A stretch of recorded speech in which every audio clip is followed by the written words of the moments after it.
Hello friend, welcome to my channel RK novel podcast. Disclaimer, ये story केवल मनोरंजन के उद्देश्य से बनाया गया है। इसका उद्देश्य किसी भी जाति, धर्म या किसी व्यक्ति को ठेस पहुंचाना नहीं है। इसमें दर्शाए गए सभी पात्र, घटना, स्थान लेखक द्वारा लिखी गई लिखकीय कल्पना है और इसे गंभीरता से न लें। धन्यवाद। और आप लोग को कोई भी सवाल पूछना हो तो मेरे टेलीग्राम को ज्वाइन कर ले, क्योंकि एपिसोड सबसे पहले वही आता है। लिंक आपको डिस्क्रिप्शन बॉक्स में मिल जाएगा। एपिसोड 11 तुम्हें मेरे लिए हाई बुलाया है। अर्नव की बात सुनकर रंजीत चोपड़ा के हाथ पांव फूल गए थे। उन्हें विश्वास नहीं हो रहा था कि कोई उन्हीं के सामने उन्हीं के बेटे को जान से मारने की धमकी भी दे सकता है। वह तुरंत अर्नव और रवि को रोकने के लिए कुछ कहते उससे पहले ही उनके फ़ोन पर एक मैसेज की रिंगटोन सुनाई देती है। उस मैसेज की रिंगटोन को सुनकर तीनों इंसान रंजीत चोपड़ा की तरफ देखने लग जाते हैं। वही रवि को रुकता देखकर रंजीत चोपड़ा एक राहत की सांस लेता है। रंजीत चोपड़ा तुरंत अपनी जेब से फ़ोन निकालकर मैसेज को देखते हैं और जैसे ही रंजीत चोपड़ा उस मैसेज को पढ़ते हैं तो उनके चेहरे पर मुस्कान आ जाती है। अगले ही पल रंजीत चोपड़ा एकदम रिलैक्स हो जाते हैं और वह एक लंबी गहरी सांस लेते हैं। रवि और सागर को कुछ समझ नहीं आ रहा था। अब तक जो रंजीत चोपड़ा कभी गुस्सा हो रहा था तो कभी डर रहा था, वह एकदम से इतना शांत कैसे हो गया। वही अर्नव भी रंजीत चोपड़ा के चेहरे की मुस्कान को देखता है और फिर वह भी एक शैतानी मुस्कान पास करता है। रंजीत चोपड़ा को देखकर मुस्कुराने के बाद अर्नव अपने गर्दन घुमाते हुए पार्किंग के एंट्रेंस की तरफ देखता है। अर्नव को पार्किंग के एंट्रेंस की तरफ देखता देखकर रंजीत चोपड़ा हैरान हो जाते हैं। पार्किंग के एंट्रेंस को 2-3 सेकंड देखने के बाद अर्नव अपनी नज़रें रंजीत चोपड़ा की तरफ करते हुए कहता है, जिसका मैसेज आया है उसे अंदर बुलाओगे या फिर मुझे बाहर जाना पड़ेगा। अर्नव की इस बात को सुनने के बाद रंजीत चोपड़ा काफ़ी ज़्यादा हैरान हो जाते हैं। उन्हें विश्वास नहीं हो रहा था कि इस 20 साल के लड़के को ये भी पता है कि उन्होंने बाहर अपने आदमी बुला रखे हैं। लेकिन रंजीत चोपड़ा ये देखकर हैरान थे कि सामने वाले को पता होने के बावजूद भी उसके चेहरे पर हल्का सा भी डर नहीं है। वह भी इस बारे में सोच रहे थे कि सामने वाले के पास ऐसी कौन सी ताकत है जिसके दम पर वह इतना उछल रहा है, या फिर सामने वाला किसी बड़े परिवार से आता है। रंजीत चोपड़ा इसी बारे में सोच रहे थे। अर्नव अपनी बात कहने के बाद रंजीत चोपड़ा की तरफ देख रहा था, लेकिन रंजीत चोपड़ा अर्नव के किसी सवाल का जवाब नहीं देता, जिस वजह से अर्नव खुद ही पार्किंग से बाहर जाने लगता है। अर्नव को पार्किंग से बाहर जाते देखकर सागर और रवि भी उसके पीछे चल पड़ते हैं। लेकिन जब रंजीत चोपड़ा को होश आता है तो वह ये देखकर हैरान था कि यह तीनों बिना किसी हिचकिचाहट के पार्किंग के बाहर क्यों जा रहे हैं। लेकिन तभी उसका ध्यान अपने बेटे पर जाता है। रंजीत चोपड़ा तुरंत दौड़ते हुए अपने बेटे यश चोपड़ा के पास जाता है। रंजीत चोपड़ा पास में जाने के बाद जब अपने बेटे की हालत को देखते हैं तो उनकी आत्मा कांप गई थी। अपने बेटे की इस हालत को देखकर उन्हें डर भी लग रहा था और अर्नव के ऊपर इस समय काफ़ी ज़्यादा गुस्सा भी आ रहा था। वह तुरंत अपनी नज़रें उठाकर पार्किंग के एंट्रेंस की तरफ देखता है, जहां पर 3 इंसान बाहर की तरफ जा रहे थे। तभी रंजीत चोपड़ा की नज़र बीच में चलने वाले इंसान पर पड़ती है। रंजीत चोपड़ा जब अर्नव की बैग को देखता है तो उन्हें और ज़्यादा गुस्सा आता है, लेकिन वही अर्नव सीधा सागर और रवि के साथ पार्किंग से बाहर आ जाता है। अर्नव जैसे ही पार्किंग से बाहर आता है तो उसे सामने 3 गाड़ियां खड़ी दिखाई देती हैं, जिनमें से 2 महिंद्रा बोलेरो नियो 7 सीटर थी और एक काले रंग की स्कॉर्पियो एन थी, जिसके शीशे भी काले थे। अर्नव जैसे ही पार्किंग से बाहर आता है तो सभी गाड़ियों के दरवाजे खुल जाते हैं और दोनों बोलेरो के अंदर से 14 आदमी बाहर निकलते हैं। लेकिन उस काले रंग की स्कॉर्पियो के अंदर से सिर्फ 3 इंसान उतरते हैं। स्कॉर्पियो की पीछे वाली खिड़की से जो इंसान उतरा था वह तकरीबन 6 फीट लंबा था। उस इंसान की बॉडी को देखकर लग रहा था कि इस इंसान ने जिम में जाकर अपने आप को हाईली ट्रेन किया है। उस इंसान की बॉडी काफ़ी ज़्यादा बल्की थी, जिस वजह से वह इंसान देखने में दबंग टाइप लग रहा था। उस इंसान के चेहरे के भाव गुस्से वाले थे। वह इंसान अर्नव को देखते हुए अपनी दबंग आवाज़ में कहता है, बच्चे कौन है तू और यहाँ क्या कर रहा है? तुझे मालूम है ना, ये क्लब 18 साल से ऊपर वालों के लिए है और वैसे भी तुझे इस समय यहाँ पर रुकना नहीं चाहिए। जा यहाँ से जल्दी निकल। उस इंसान की पर्सनैलिटी काफ़ी तगड़ी थी। अगर यहाँ पर कोई और होता तो इस इंसान की बात मानकर वह तुरंत यहाँ से 9-2-11 हो जाता, लेकिन यहाँ पर बात किसी और की हो रही थी, अर्नव की नहीं। बल्कि उस इंसान की बात सुनने के बाद भी अर्नव के चेहरे के हाव भाव बिल्कुल नहीं बदलते, बल्कि वह अपनी नज़रें घुमाते हुए वहाँ पर मौजूद सभी लोगों को देखता है। उसका सीधा कॉन्सेप्ट था, वह फालतू किसी से मुंह नहीं लगाता था, लेकिन यहाँ पर सामने वाले उसके लिए ही आए थे, इसीलिए उसका बोलना तो बनता था। तो अर्नव उस इंसान की तरफ देखते हुए अपनी आवाज़ में बिना किसी इमोशन के कहता है, तुम यहाँ पर जो करने आए थे वह करो ना। मैं कब से तुम्हारा इंतजार कर रहा हूँ, या फिर जब तक रंजीत चोपड़ा को नहीं बुलाऊंगा तब तक तुम अपना काम नहीं करोगे। इतना मत सोचो, रंजीत चोपड़ा ने तुम्हें मेरे लिए ही बुलाया है, आ जाओ। उस इंसान के साथ आया हुआ हर व्यक्ति अर्नव की इस बात को सुनकर हैरान था। उन्हें विश्वास नहीं हो रहा था, रंजीत चोपड़ा जो मैथनहेल के चोपड़ा परिवार के फैमिली हेड हैं, उनसे सिर्फ एक लड़का नहीं संभाला गया। वहां पर मौजूद सभी लोग अर्नव को ऐसे देख रहे थे जैसे उसने अपने जीवन की सबसे बड़ी गलती कर दी है, रंजीत चोपड़ा को नाराज करके। लेकिन उन्हें कौन बताएं कि वह जिस लड़के को एक छोटा बच्चा समझ रहे हैं, उसके लिए रंजीत चोपड़ा मात्र एक सीढ़ी है जो उसे अंडरवर्ल्ड में लेकर जाएगी।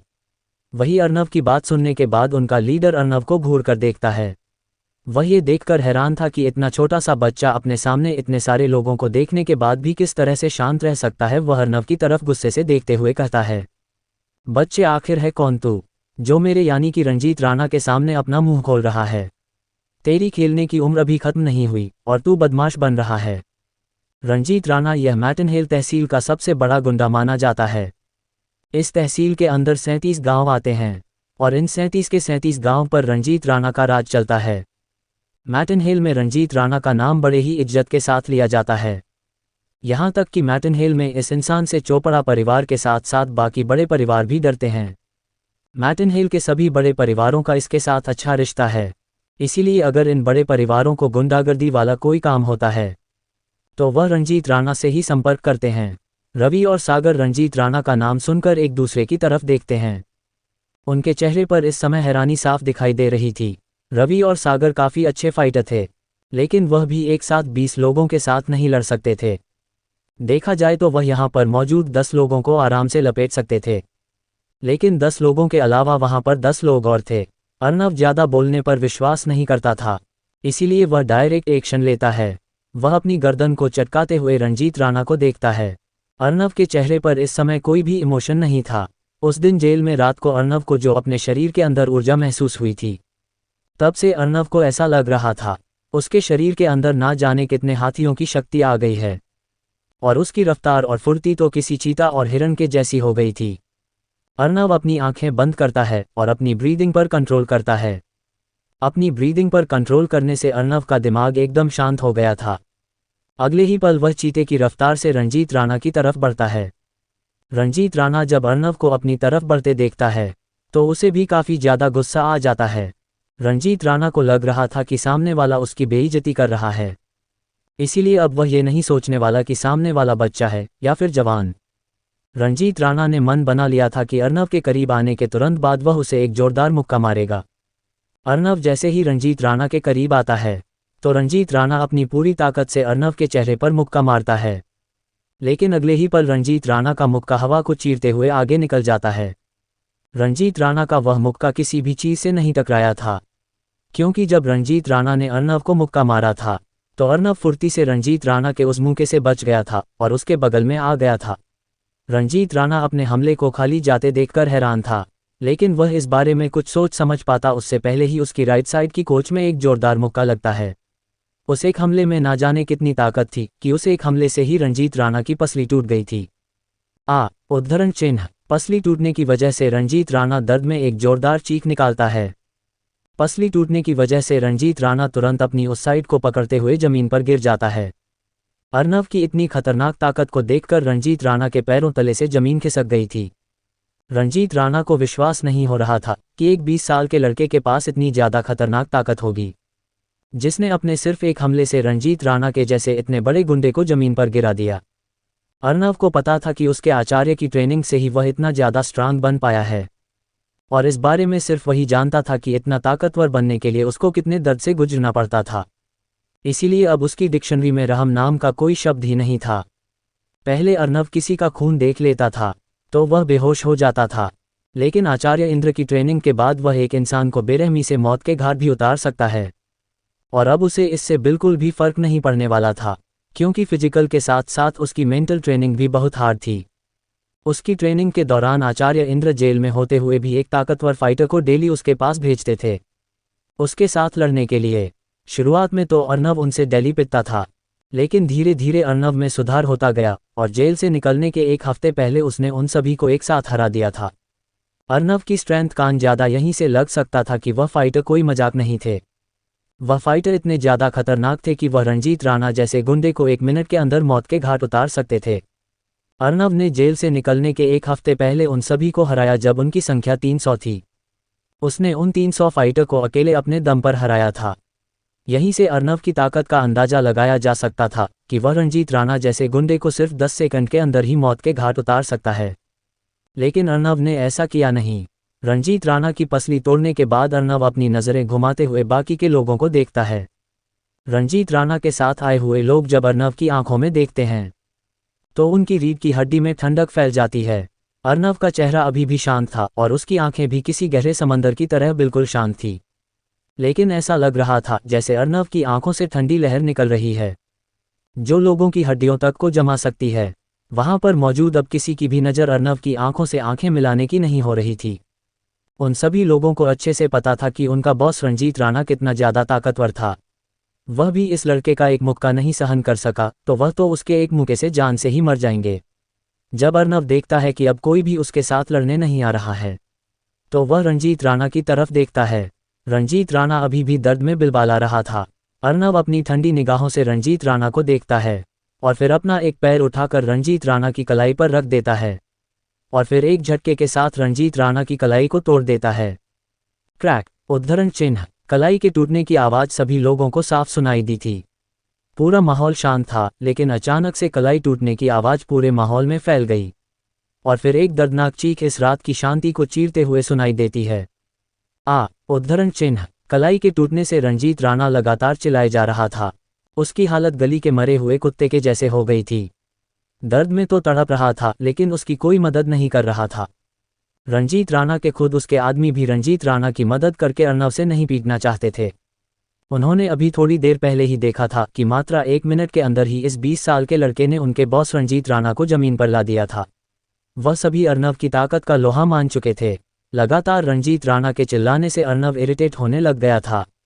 वह रंजीत राणा के पास स्क्वाट पोजीशन में बैठता है और अपनी एक्यूपंक्चर तकनीक से रंजीत राणा की उस नस को ब्लॉक कर देता है जो दिमाग में ये सिग्नल भेजती है कि उसे दर्द हो रहा है। उस नस के ब्लॉक होने से रंजीत राणा को दर्द फील नहीं हो रहा था।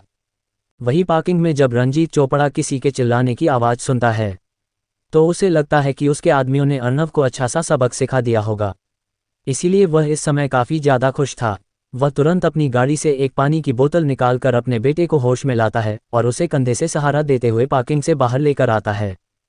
क्या होगा जब रंजीत चोपड़ा को पता चलेगा कि उसके बुलाए गए गुंडों को भी अर्नव ने पीट दिया। जिस गुंडे के ऊपर रंजीत चोपड़ा ने जो दाव खेला था वह अपनी पसली तुड़वाए पड़ा है। आखिर अब अर्नव रंजीत राणा के साथ क्या करेगा। Episode 12 the beginning. Ranjit Rana के खुद उसके आदमी भी रंजीत राणा की मदद करके अर्नव से नहीं पीटना चाहते थे। उन्होंने अभी थोड़ी देर पहले ही देखा था कि मात्र 1 मिनट के अंदर ही इस 20 साल के लड़के ने उनके बॉस रंजीत राणा को जमीन पर ला दिया था। वह सभी अर्नव की ताकत का लोहा मान चुके थे। लगातार रंजीत राणा के चिल्लाने से अर्नव इरिटेट होने लग गया था। वह रंजीत राणा के पास स्क्वाट पोजीशन में बैठता है और अपनी एक्यूपंक्चर तकनीक से रंजीत राणा की उस नस को ब्लॉक कर देता है जो दिमाग में ये सिग्नल भेजती है कि उसे दर्द हो रहा है। उस नस के ब्लॉक होने से रंजीत राणा को दर्द फील नहीं हो रहा था। वही पार्किंग में जब रंजीत चोपड़ा किसी के चिल्लाने की आवाज़ सुनता है तो उसे लगता है कि उसके आदमियों ने अर्नव को अच्छा सा सबक सिखा दिया होगा। इसीलिए वह इस समय काफ़ी ज़्यादा खुश था। वह तुरंत अपनी गाड़ी से एक पानी की बोतल निकालकर अपने बेटे को होश में लाता है और उसे कंधे से सहारा देते हुए पार्किंग से बाहर लेकर आता है। पार्किंग से बाहर लाने के बाद रंजीत चोपड़ा जो दृश्य देखते हैं उसे देखकर हैरान हो जाते हैं क्योंकि सामने का दृश्य था ही इतना भयानक। रंजीत चोपड़ा ने जिस व्यक्ति को बुलाया था वह इस समय खून में भीगा हुआ जमीन पर पड़ा था और रंजीत राणा के बगल में अर्नव बैठा हुआ था जो उसकी कॉलर पकड़े हुए था और रंजीत राणा के मुंह से लगातार खून निकल रहा था। रंजीत राणा इस समय मरे हुए कुत्ते की तरह जमीन पर पड़ा था।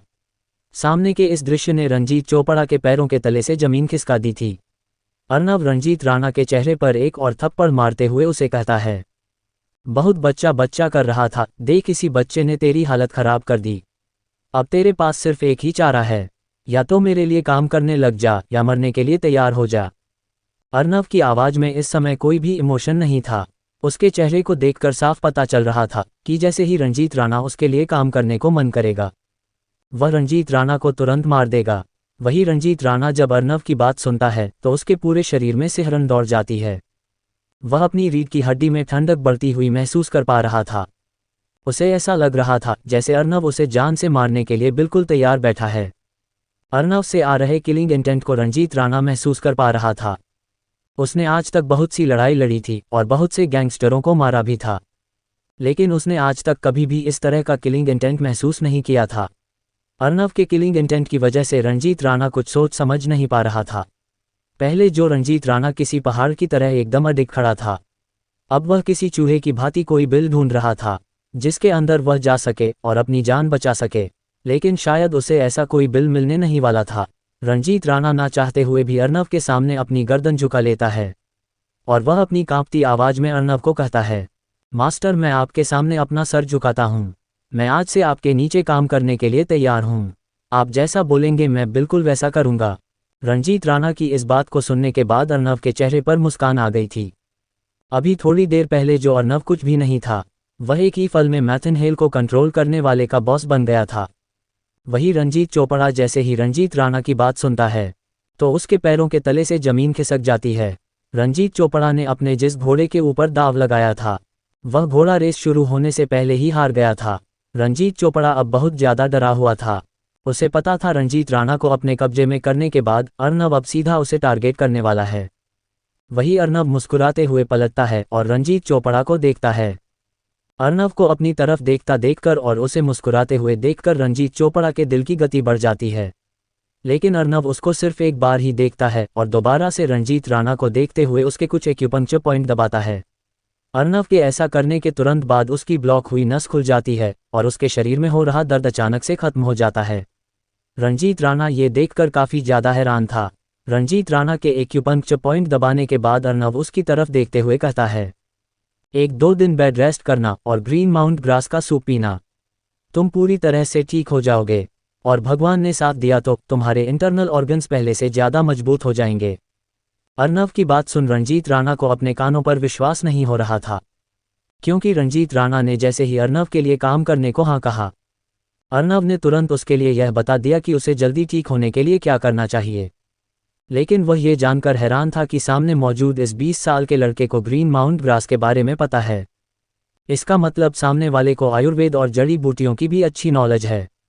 पहले तो उसे यही लगा था कि सामने वाला सिर्फ ताकत में ज़्यादा है, लेकिन जब रंजीत राणा को पता चला कि सामने वाला जड़ी बूटियां की भी अच्छी नॉलेज रखता है तो वह खुश था कि कम से कम वह एक नॉलेजेबल आदमी के नीचे काम करने वाला है। वही अर्नव रंजीत राणा को ये सब बताने के बाद मुड़ते हुए रंजीत चोपड़ा को देखता है और अपने चेहरे पर बिना किसी इमोशन के रंजीत चोपड़ा से कहता है, सुना है तू यहाँ का काफ़ी रईस आदमी है, लेकिन तूने मेरी धमकी को हल्के में लेकर बहुत बड़ी गलती कर दी। मैंने तुझे पहले ही कहा था अकेले आना, लेकिन इन गली के गुंडों को परेशान करने की क्या ज़रूरत थी।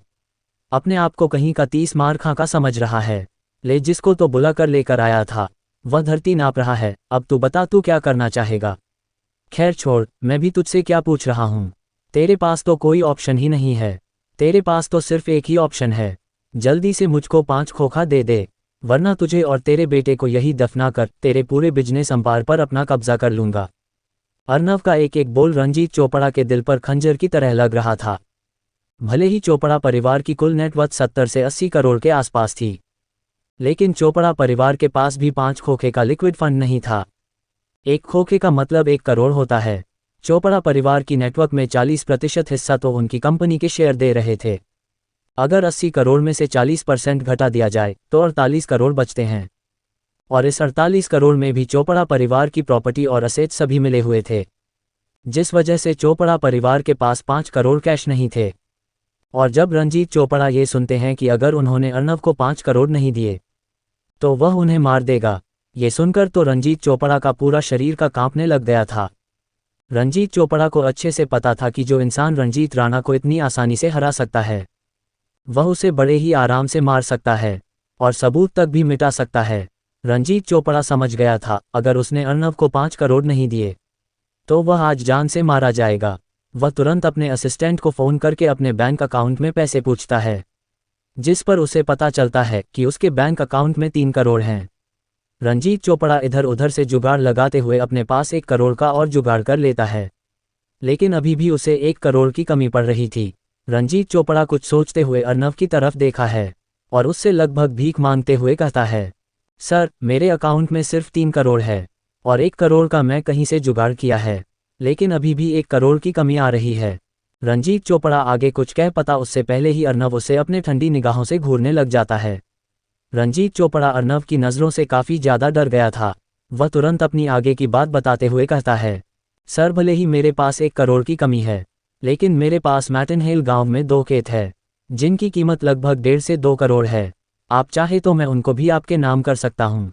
रंजीत चोपड़ा की इस बात को सुनने के बाद अर्नव कुछ सोचने लग जाता है और कुछ देर सोचने के बाद अर्नव रंजीत चोपड़ा की तरफ देखते हुए कहता है, ठीक है, मुझे मंजूर है, लेकिन आज से इस क्लब का ओनर चोपड़ा परिवार नहीं होगा। ये क्लब भी आज से मेरा हो जाएगा। समझ में आई बात? पैसे तो अभी मेरे अकाउंट में भेज दो, लेकिन कल तक खेत और क्लब के पेपर रेडी हो जाने चाहिए। समझ गए? अर्नव की बात सुनकर रंजीत चोपड़ा निराश हो जाते हैं। इतना कुछ देने के बाद भी सामने वाले ने उनके क्लब पर नज़र डाल ही दी। हालांकि सामने वाले ने अभी सिर्फ एक क्लब के ऊपर ही नज़र डाली है। अगर रंजीत चोपड़ा मना करता है तो अर्नव उसके पूरे बिजनेस को ही अपने अंडर कर लेगा। पूरे बिजनेस के छीने जाने से बेटर है कि एक क्लब चला जाए। रंजीत चोपड़ा तुरंत अपनी गर्दन हिलाते हुए कहते हैं, जी सर, मैं समझ गया। इसके बाद रंजीत चोपड़ा तुरंत 4 करोड़ का चेक फाड़कर अर्नव को दे देता है। चेक हाथ में आने के बाद अर्नव उस चेक को अपनी 2 उंगलियों से पकड़ता है और हिलाते हुए सागर और रवि की तरफ देखता है। सागर और रवि तुरंत अर्नव के पास आ जाते हैं। अर्नव तुरंत रवि को चेक दे देता है और उसे इंस्ट्रक्शन देते हुए कहता है, कल इस चेक को मेरे खाते में जमा करवाया ना, और हाँ, अब से हमें उस गाड़ी में घूमने की ज़रूरत नहीं है, क्योंकि मिस्टर चोपड़ा की गाड़ी अब से हमारी है। जाओ, गाड़ी लेकर आओ। रंजीत चोपड़ा अर्नव को इस बात से भी मना नहीं करता, क्योंकि उसे पता था कि सामने वाला उसे ऊपर से लेकर नीचे तक नंगा करने की हिम्मत रखता है। सागर तुरंत गाड़ी लेने चला जाता है। सारा काम करने के बाद अर्नव रंजीत राणा के आदमियों की तरफ देखते हुए कहता है, अपने बॉस को लेकर जल्दी निकलो यहाँ से। अगर किसी ने इसको हालत में देख लिया तो 100 सवाल खड़े हो जाएंगे। और हाँ, किसी को भी ये पता नहीं लगना चाहिए कि रंजीत राणा किसी के लिए काम करता है। और अगर किसी ने थोड़ा सा भी होशियार बनने की कोशिश की ना, तो उसकी जान लेने से पहले मैं एक बार भी नहीं सोचूंगा। तुम सब किन किन कामों में इन्वॉल्व रहते हो और तुम्हारे कौन से धंधे कहाँ पर चल रहे हैं, इन सब के भी डिटेल कल तक रवि और सागर के पास पहुँच जानी चाहिए, वरना आगे जो होगा उन सब के जिम्मेदार तुम सब हो गए। और अपने सभी आदमियों को मेरे बारे में बता देना, ताकि आगे से मेरे काम के बीच में ना आ सके। अगर ऐसा होता है तो उनको नरक भेजने से पहले मैं एक बार भी नहीं सोचूंगा। अर्नव की आवाज़ में इस समय कोई भी इमोशन नहीं था। वहां पर मौजूद रंजीत राणा का हर आदमी अर्नव की बात के पीछे के मतलब को अच्छे से समझ पा रहा था। अर्नव की बात ने उन सभी की रीढ़ की हड्डी में ठंडक पैदा कर दी थी। वहां पर मौजूद हर आदमी को अच्छे से पता था कि यह 20 साल का लड़का कितना ज़्यादा ताकतवर है। वहां पर मौजूद कोई भी आदमी अर्नव की नज़रों से नज़रें नहीं मिल पा रहा था। वह सभी तुरंत अपनी गर्दन हिलाते हुए हाँ में जवाब देते हैं। उन सभी से बात करने के बाद सागर गाड़ी लेकर आ गया था। रवि तुरंत गाड़ी पीछे वाला दरवाज़ा अर्नव के लिए खोल देता है। अर्नव के बैठने के बाद रवि भी आगे वाली सीट पर बैठ जाता है। अर्नव के जाने के बाद रंजीत राणा के सभी आदमी एक गहरी सांस छोड़ते हैं, लेकिन वही अर्नव के जाने के बाद रंजीत चोपड़ा अपने घुटनों के बल जमीन पर गिर जाते हैं। उनकी पकड़ से उनका बेटा भी छूट गया था, लेकिन रंजीत चोपड़ा गुस्से से अर्नव की जाती हुई गाड़ी को देख रहे थे। कहीं रंजीत चोपड़ा को जिंदा छोड़कर अर्नव ने अपने लिए कोई दुश्मन तो नहीं बना लिया है। क्या रंजीत चोपड़ा को पता चल पाएगा उसके बेटे यश चोपड़ा को अर्नव ने इतना क्यों मारा? आखिर अब अर्नव आगे क्या करने वाला है? एपिसोड 13, इसे जान से मार दूं। अपनी बात कहते वक्त अर्नव की आवाज़ में कोई भी इमोशन नहीं था। वहां पर मौजूद रंजीत राणा का हर आदमी अर्नव की बात के पीछे के मतलब को अच्छे से समझ पा रहा था। अर्नव की बात ने उन सभी की रीढ़ की हड्डी में ठंडक पैदा कर दी थी। वहां पर मौजूद हर आदमी को अच्छे से पता था कि यह 20 साल का लड़का कितना ज़्यादा ताकतवर है। वहां पर मौजूद कोई भी आदमी अर्नव की नज़रों से नज़रें नहीं मिला पा रहा था। वह सभी तुरंत अपनी गर्दन हिलाते हुए हाँ में जवाब देते हैं। उन सभी से बात करने के बाद सागर गाड़ी लेकर आ गया था। रवि तुरंत गाड़ी पीछे वाला दरवाज़ा अर्नव के लिए खोल देता है। अर्नव के बैठने के बाद रवि भी आगे वाली सीट पर बैठ जाता है। अर्नव के जाने के बाद रंजीत राणा के सभी आदमी एक गहरी सांस छोड़ते हैं। लेकिन वही अर्नव के जाने के बाद रंजीत चोपड़ा अपने घुटनों के बल जमीन पर गिर जाते हैं। उनकी पकड़ से उनका बेटा भी छूट गया था। लेकिन रंजीत चोपड़ा गुस्से से अर्नव की जाती हुई गाड़ी को देख रहे थे। उनकी आंखों में अर्नव के लिए जो गुस्सा था वह साफ दिखाई दे रहा था। अर्नव के जाने के बाद रंजीत चोपड़ा चीखते हुए कहता है, अर्नव, तूने ना चाहते हुए भी अपने लिए एक दुश्मन पैदा कर लिया है। तूने मुझे जिंदा छोड़कर अपनी बहुत बड़ी गलती कर दी। अगर तुम मुझे जान से मार देता तो तू जिंदा बच जाता, लेकिन अब नहीं बचेगा तू। रंजीत चोपड़ा गुस्से में इतना पागल हो गया था कि वह अनाप शनाप बकने लग गया था। लेकिन शायद रंजीत चोपड़ा ये भूल गया था कि यहाँ पर उसके अलावा भी कोई और है, और वह व्यक्ति था रंजीत राणा। रंजीत राणा अर्नव की ताकत और उसकी नॉलेज देखकर अब उसके लिए काम करने के लिए बिल्कुल सच्चे मन से तैयार था। रंजीत राणा अब अर्नव के लिए वफादार रहना चाहता था। भले ही रंजीत राणा जमीन पर गिरा हुआ था, लेकिन रंजीत चोपड़ा की पूरी बात सुनने के बाद रंजीत राणा अपने आदमियों को देखते हुए उन्हें ऑर्डर देता है, अरे कमबख्तों, यहाँ खड़े खड़े मेरा मुंह क्या देख रहे हो? जो और इस रंजीत चोपड़ा को बताओ कि वह किसकी तरफ अपनी आंख उठाने की कोशिश कर रहा है। मास्टर अर्नव तक पहुंचने से पहले इसे रंजीत राणा से होकर गुजरना होगा। मास्टर अर्नव ने तो सिर्फ इसे एक छोटी सी सजा दी थी, लेकिन शायद इसको मास्टर अर्नव ने जिंदा छोड़ दिया। ये बात अब इसे पच नहीं रही है। लगता है ये सच में मौत देखना चाहता है। जो इस रंजीत चोपड़ा को इसकी औकात दिखाओ और इसके पूरे बिजनेस और इसकी पूरी प्रॉपर्टी पर साइन लेकर इसे जान से मार दो। इसके पूरे बिजनेस और प्रॉपर्टी को देखकर मैं मास्टर अर्नव की गुड बुक्स में आना चाहता हूँ, और अगर किसी ने भी अपनी चालाकी दिखाने की कोशिश की तो मैं खुद उसके सिर में 6 की 6 गोली उतार दूंगा। रंजीत राणा के आदमी जब रंजीत राणा की बात सुनते हैं तो वह समझ गए थे कि रंजीत राणा ने अब सच में उस लड़के को अपना मास्टर मान लिया है। रंजीत राणा के आदमी भी खुश थे कि उनके साथ ऐसा आदमी है जो काफ़ी ज़्यादा ताकतवर है। उन सभी को अच्छे से पता था कि रंजीत राणा अगर आज यहाँ नहीं भरता तो यहाँ पर रंजीत राणा जान से मरा हुआ होता। उन सभी के दिलों में भी अर्नव के प्रति कहीं ना कहीं खौफ था। हालांकि उन्हें ये तो नहीं पता था कि अर्नव कितना ज़्यादा ताकतवर है, लेकिन जो इंसान रंजीत राणा जैसे ताकतवर गुंडे को एक मुक्के में धूल चटा सकता है वह सच में काफ़ी ताकतवर होगा। वह सभी भी अर्नव की गुड बुक्स में आना चाहते थे। इसलिए रंजीत राणा का ऑर्डर मिलने के तुरंत बाद उसके सभी आदमी रंजीत चोपड़ा के पास जाते हैं। रंजीत चोपड़ा जब रंजीत राणा के आदमियों को अपने पास देखता है तो वह काफ़ी ज़्यादा डर जाता है। उसने अभी अभी ही रंजीत राणा का ऑर्डर सुना था। वह अपने आप को कोस रहा था, अगर आज वह चुपचाप शांति से इस हालत को अपना लेता तो उसके साथ ऐसा कुछ नहीं होने वाला था जो अभी होने वाला है। उसे अच्छे से पता था कि अब इन सब के सामने गिड़गिड़ाने का कोई फ़ायदा नहीं है, लेकिन फिर भी वह अपनी आखिरी कोशिश करते हुए कहता है, रंजीत भाई प्लीज़ मुझे माफ़ कर दो, मेरे मुंह से गलती से निकल गई थी। अगर आपको मेरा बिजनेस चाहिए तो मैं आपको अपना पूरा बिजनेस देने को तैयार हूँ, लेकिन प्लीज़ मुझे जान से मत मारना। अगर आप मुझे जिंदा छोड़ देते हैं तो मैं अपना सब कुछ आपको देखकर यहाँ से चला जाऊंगा और कभी भी यहाँ लौटकर नहीं आऊँगा। बस मुझे जिंदा छोड़ दीजिए रंजीत भाई। रंजीत राणा के आदमी रंजीत चोपड़ा की इस बात को सुनने के बाद रुक गए थे और रंजीत राणा की तरफ देख रहे थे। वह ये देखना चाहते थे कहीं रंजीत चोपड़ा की बात सुनकर रंजीत राणा अपना मन तो नहीं बदल लेगा। रंजीत राणा को रंजीत चोपड़ा की आवाज़ सुनाई दी थी। हालांकि आज से पहले अगर रंजीत चोपड़ा उसको यह ऑफर देता तो रंजीत राणा इस ऑफर को हंसते हंसते मान लेता, लेकिन इस समय बात अलग थी। रंजीत राणा को अच्छे से पता था कि अगर वह रंजीत चोपड़ा की बात मान लेता है, भले ही उसके पास करोड़ों की प्रॉपर्टी आ जाए, करोड़ का बिजनेस आ जाए, लेकिन अर्नव उसे जान से मार देगा और फिर इस बिजनेस और प्रॉपर्टी का क्या वह आचार डालेगा।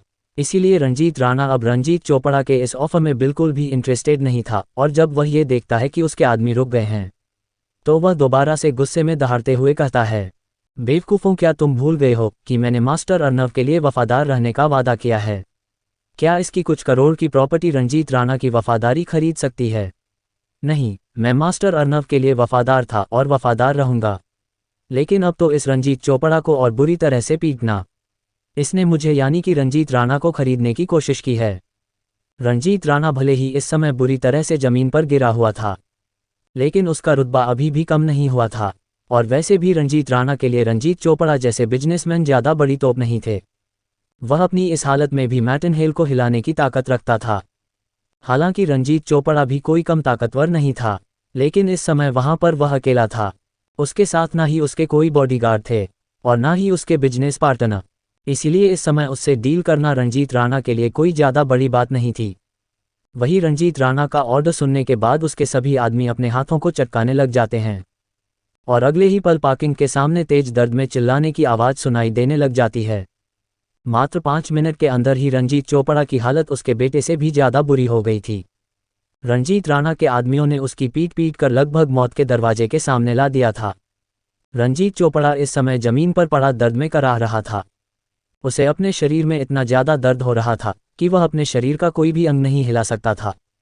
रंजीत राणा के आदमियों ने रंजीत चोपड़ा को काफ़ी बेरहमी से मारा था। इसके बाद रंजीत राणा के कुछ आदमी रंजीत राणा को सपोर्ट करते हुए गाड़ी में बैठाते हैं और रंजीत चोपड़ा और उसके बेटे को भी अपनी गाड़ियों में गैर कर ले जाते हैं। अपने अड्डे पर ले जाने के बाद रंजीत राणा के आदमी रंजीत चोपड़ा को टॉर्चर करते हुए उसके सभी बिजनेस प्रॉपर्टी और सारी चीज़ों के बारे में सच सच उगलवा लेते हैं और फिर काफ़ी बुरी तरह से टॉर्चर करने के बाद रंजीत चोपड़ा अपने पूरे बिजनेस प्रॉपर्टी और सभी असेट्स को लीगली अर्नव को ट्रांसफ़र कर देता है। हालांकि इस बारे में अर्नव को कुछ नहीं पता था। रंजीत चोपड़ा के सभी पेपर्स पर साइन होने के बाद रंजीत राणा खुद रंजीत चोपड़ा को गोली मारकर हमेशा हमेशा के लिए सुला देता है। रंजीत राणा जब उसके बेटे यश चोपड़ा को होश में लाकर उससे पूछता है कि अर्नव ने उसे क्यों मारा, तो वह भी उसे सब सच सच बता देता है। जब रंजीत राणा सुनता है कि यश चोपड़ा अर्नव की बहन का पीछा कर रहा था और उसके साथ कुछ गलत संबंध बनाना चाहता था, इसे सुनकर रंजीत राणा के चेहरे पर जो गुस्सा आया था उसे देखकर रंजीत राणा के आदमी भी डर गए थे। अगले ही पल रंजीत राणा अपने हाथ में मौजूद बंदूक में बची हुई सारी गोलियों को यश चोपड़ा के भेजे में उतार देता है। Bang bang bang bang bang. उस इलाके में एक के बाद एक 5 बार गोली चलने की आवाज़ सुनाई देती है और यश चोपड़ा को मौत को घाट उतार दिया जाता है। वही अर्नव की गाड़ी उसकी घर की गली के सामने आकर रुकती है। रवि तुरंत उतरते हुए अर्नव के लिए पीछे का दरवाज़ा खोलता है। उतरने के बाद अर्नव रवि को ऑर्डर देते हुए कहता है, कल सुबह 8 बजे मुझे गांव के मेन रोड पर मिलना। अर्नव की बात सुनकर रवि तुरंत अपनी गर्दन हिलाते हुए कहता है, जी मास्टर। रवि और सागर ने भी अर्नव की ताकत का नज़ारा देखकर उसे इज्जत देना शुरू कर दिया था, क्योंकि अर्नव ने जो ताकत दिखाई थी वह सिर्फ एक मास्टर के पास ही हो सकती है। वह बॉस उस इंसान को कह सकते हैं जिस इंसान के लिए वह काम करते हैं, लेकिन एक मास्टर उसी इंसान को कहा जा सकता है जिसकी लोग दिल से इज्जत करते हो। रवि और सागर ने बहुत से लोकल गुंडे देखे थे और एक बार तो वसंत भाई के आदमियों ने मिलकर इन सभी लोकल गुंडों को अपने अंडर लेने के बारे में सोचा भी था, लेकिन फिर जब सभी लोकल गुंडों की लिस्ट निकाली गई तो वसंत भाई ने सभी लोगों को ये करने के लिए मना कर दिया था और वसंत भाई के मना करने का कारण यही रंजीत राणा था। वसंत भाई ने उसे समय बताया था कि रंजीत राणा और उसके गुरु एक ही थे। हालांकि रंजीत राणा वसंत भाई से काफ़ी कमज़ोर था, लेकिन रंजीत राणा इतना कमज़ोर भी नहीं था कि वसंत भाई के जैसा झज्जर का डॉन भी डायरेक्टर रंजीत राणा से भिड़ने की हिम्मत करें। वसंत भाई ने उनको ये बताया था कि रंजीत काफ़ी फास्ट और एक्यूरेट डिसीजन लेने वालों में से एक है और अगर रंजीत चाहे तो वह झज्जर के अंदर आने वाली 5 तहसीलों में से 2-3 तहसीलों पर अपनी हुकूमत कायम कर सकता था। लेकिन रंजीत राणा इस तरह से अपना विस्तार करके वसंत भाई की नज़रों में नहीं आना चाहता था। रंजीत राणा सिर्फ अपने काम से ही काम रख रहा था और इसी वजह से ही वसंत भाई भी रंजीत के काम के बीच में नहीं आए। दोनों एक दूसरे के दोस्त नहीं थे तो दुश्मन भी नहीं थे, लेकिन कहीं ना कहीं रंजीत राणा को लगता था कि वह वसंत भाई के जितना ताकतवर नहीं है जो वसंत भाई से मुकाबला कर सके। इसी कारण ही रंजीत राणा अपना विस्तार नहीं कर रहा था और इस तहसील पर अपनी हुकूमत जमाए हुए था। उनको ऑर्डर देने के बाद अर्नव अपने घर पर चला गया था और वह दोनों भी गाड़ी लेकर वहां से निकल गए थे। अर्नव को नहीं पता था कि अगला दिन उसके लिए क्या मोड़ लेकर आने वाला है। भले ही अर्नव रात को लेट सोया था, लेकिन अगले दिन वह सुबह 3:30 बजे उठ गया था। अर्नव सुबह उठकर 5 बजे तक मेडिटेशन करता है और 5 से 7 तक अपने मार्शल आर्ट की ट्रेनिंग करता है। 2 घंटे के अंदर ही अर्नव की पूरी बॉडी पंप हो गई थी और उसके पूरे शरीर से पसीना निकल रहा था। अपने घर की छत पर ट्रेनिंग करने के बाद आज अर्नव इतना समझ गया था, वह अपने मार्शल आर्ट की ट्रेनिंग छत पर नहीं कर पाएगा। अर्नव ने आज जो मार्शल आर्ट की ट्रेनिंग की थी वह बिल्कुल बेसिक थी, लेकिन उसकी बेसिक मार्शल आर्ट की ट्रेनिंग से ही हवा कट रही थी और उसके हर मुंह से हवा में शॉक वेव पैदा हो रही थी। अर्नव इस समय सिर्फ लोअर और शूज में था। अर्नव को बिल्कुल भी नहीं पता था कि उसकी बैक पर एक ट्राइबल टैटू है। उसकी बैक पर यह ट्राइबल टैटू सच में काफ़ी ज़्यादा अट्रैक्टिव लग रहा था। ये ट्राइबल टैटू वी शेप में था। अर्नव जैसे जैसे अपनी ट्रेनिंग कर रहा था ये टैटू और ज़्यादा शाइन और ग्लो कर रहा था। अपनी ट्रेनिंग करने के बाद अर्नव नहा धोकर नीचे आता है और खाना खाने के बाद अपनी मम्मी को झूठ बोलते हुए कहता है, मम्मी तुझे पता है कल रात को क्या हुआ? अचानक से अर्नव की यह बात सुनकर उसकी मम्मी मीना अपना काम छोड़कर उससे पूछती है, मुझे तो नहीं पता क्या हुआ, तू ही बता दे। जिस पर अर्नव अपनी लंबी चौड़ी मुस्कान लिए अपनी मम्मी से कहता है, मम्मी कल जब मैं एटीएम की सिक्योरिटी में काम कर रहा था ना, तब वहां पर एक बहुत बड़ा आदमी आया था। उसने मुझसे कुछ सवाल पूछे थे। जब मैंने उसके सवालों का जवाब दे दिया तो उसने मुझे आज एक नौकरी के इंटरव्यू के लिए बुलाया है। मम्मी अगर उस कंपनी में मेरी नौकरी लग गई ना, तो हमारी चांदी ही चांदी हो जाएगी। मैं तुझे यही बताना चाहता था। मैंने नौकरी लगने से पहले तुझे सिर्फ इसलिए बताया क्योंकि एक तू ही है जो मुझसे बिना स्वार्थ का प्यार करती है। अच्छा तो अब मैं चलता हूँ, अगर लेट हो गया तो क्या पता इंटरव्यू ही ना ले। अपनी मम्मी को ये झूठी कहानी बताते हुए अर्नव मन में तो काफ़ी गिल्टी महसूस कर रहा था, लेकिन वह अपनी मम्मी को सब सच भी नहीं बता सकता था कि वह अब किस लाइन में घुस चुका है। वही अर्नव की बात सुनकर उसकी मम्मी के चेहरे पर एक मुस्कान आ गई थी। वह इस समय काफ़ी ज़्यादा खुश थी, लेकिन अगले ही पल वह अचानक से अर्नव को जाने से रोक लेती है। अर्नव रुकना ज़रा, क्या होगा जब अर्नव को पता चलेगा कि रंजीत राणा ने रंजीत चोपड़ा को जान से मरवा दिया? रंजीत चोपड़ा के मरने से कोई समस्या तो खड़ी होने वाली नहीं है। आखिर अर्नव की मम्मी ने अचानक से अर्नव को क्यों रोका? कहीं उन्हें पता तो नहीं चल गया कि अर्नव उनसे झूठ बोल रहा है? एपिसोड 14 रंजीत चोपड़ा की वेल्थ। अपनी मम्मी को ये झूठी कहानी बताते हुए अर्नव मन में तो काफ़ी गिल्टी महसूस कर रहा था, लेकिन वह अपनी मम्मी को सब सच भी नहीं बता सकता था कि वह अब किस लाइन में घुस चुका है। वही अर्नव की बात सुनकर उसकी मम्मी के चेहरे पर एक मुस्कान आ गई थी। वह इस समय काफ़ी ज़्यादा खुश थी, लेकिन अगले ही पल वह अचानक से अर्नव को जाने से रोक लेती है। अर्नव रुकना ज़रा। अपनी मम्मी की आवाज़ सुनकर अर्नव तुरंत रुक जाता है। वह इस समय अपनी माँ की आवाज़ को सुनकर घबरा गया था। उसे ऐसा लग रहा था जैसे उसकी मम्मी ने उसके झूठ को पकड़ लिया है। वह अपने चेहरे पर एक झूठी मुस्कान के साथ पलटता है और अपनी मम्मी से पूछता है, क्या हुआ मम्मी, आपने मुझे अचानक से क्यों रोक लिया? वह अपने चेहरे पर झूठी मुस्कान के साथ अपनी मम्मी से यह सवाल पूछता है। अर्नव के इस सवाल को सुनने के बाद उसकी मम्मी उसके पास आती है और उसके सर के साइड में अपनी 4 उंगली टच करती है और उसको पुश करते हुए कहती है, बुद्धू लड़के, तू किसी अच्छे काम के लिए जा रहा है तो कम से कम दही चीनी तो खा कर जा। 2 मिनट रुक, अभी लेकर आता हूँ। अपनी मम्मी की इस बात को सुनकर अर्नव की झूठी मुस्कान हंसी में बदल गई थी और वह गहरी सांस छोड़ते हुए मन ही मन कहता है, शुक्र है बच गया, लेकिन मैं ऐसे तो हमेशा अपनी मम्मी को झूठ नहीं बोल सकता। जल्द ही मुझे कुछ ऐसा करना होगा जिससे मुझे झूठ बोलने की ज़रूरत ही ना पड़े। अपने मन में यह बातें कहते हुए अर्नव वहीं खड़ा रहता है। वही अपनी बात कहने के बाद अर्नव की मम्मी मीना रसोई के अंदर चली जाती है और थोड़ी देर में अपने हाथ में एक कटोरी और चम्मच लेकर आती है। कटोरी के अंदर दही चीनी थी। अर्नव की मम्मी मीना अर्नव को दही चीनी खिलाते हुए कहती है, भगवान मेरे बेटे पर हमेशा अपनी कृपा बनाए रखें और आज तू जिस काम को करने जा रहा है उसमें तू कामयाब हो जाए। दही चीनी खाने के बाद अर्नव अपनी मम्मी के पैर छूता है और घर से निकल जाता है। आज भी उसके गांव में अर्नव को सभी लोग किसी अपराधी की तरह देखते हैं। उससे कोई भी कुछ नहीं कह रहा था। सभी लोग उसको देखकर अजीब सा चेहरा बनाकर साइड हो जाते थे। हालांकि अर्नव को इनसे कोई मतलब नहीं था। अर्नव भी उन सभी को नज़रअंदाज करते हुए गांव के अड्डे की तरफ चल पड़ता है। थोड़ी देर में अर्नव गांव के अड्डे पर पहुंच जाता है। हालांकि अड्डे पर 4-5 लोग खड़े थे जो बस का इंतजार कर रहे थे, और जब वह सभी अर्नव को देखते हैं तो सभी उससे दूरी मना लेते हैं। लेकिन अर्नव इन सभी को नज़रअंदाज करता है और अपना फ़ोन निकालकर किसी को मैसेज करता है। अर्नव के मैसेज करने के 2 मिनट बाद ही वहां पर एक नीले रंग की मर्सिडीज ए क्लास लिमोजिन आकर रुकती है। अड्डे पर खड़े मौजूद सभी लोग इतनी महंगी गाड़ी को देखकर हैरान हो जाते हैं। उन सभी को अच्छे से पता था कि इन महंगी गाड़ियों में बैठने वाले लोग कितने ज़्यादा अमीर और ताकतवर होते हैं। वह गाड़ी अर्नव के सामने जाकर रुकी थी। उन सभी को यही लग रहा था कि अंदर बैठा व्यक्ति शायद कहीं का रास्ता पूछेगा, लेकिन अगले ही पल जो हुआ उसे देखकर सब हैरान थे। ड्राइवर के साइड वाले दरवाजे को खोलकर एक 30-32 साल का इंसान उतरता है और अर्नव के लिए पीछे वाला दरवाजा खोल देता है।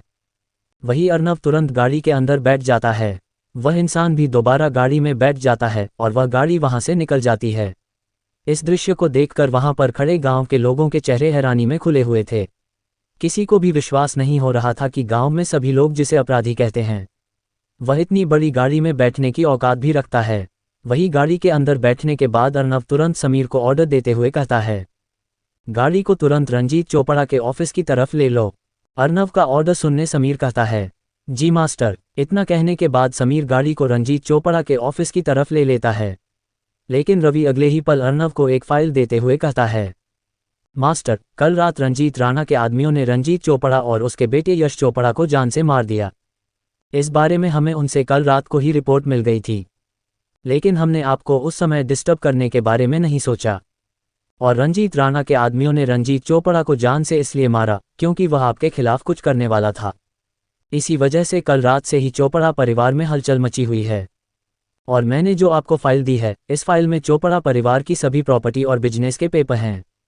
और पीछे वाले पेपर्स में कौन सा प्रोजेक्ट इस समय कहाँ पर चल रहा है और कितना पूरा हो गया, उसकी पूरी डिटेल है। कुल मिलाकर उसके पास जो कुछ भी था सभी इन पेपर्स में है। उसकी कंपनी में उसके पास 40% शेयर थे, वह भी आपके नाम हो चुके हैं। हालांकि उसके अलावा कंपनी में 3 और शेयर होल्डर है जो 20-20% की इक्विटी लिए बैठे हैं।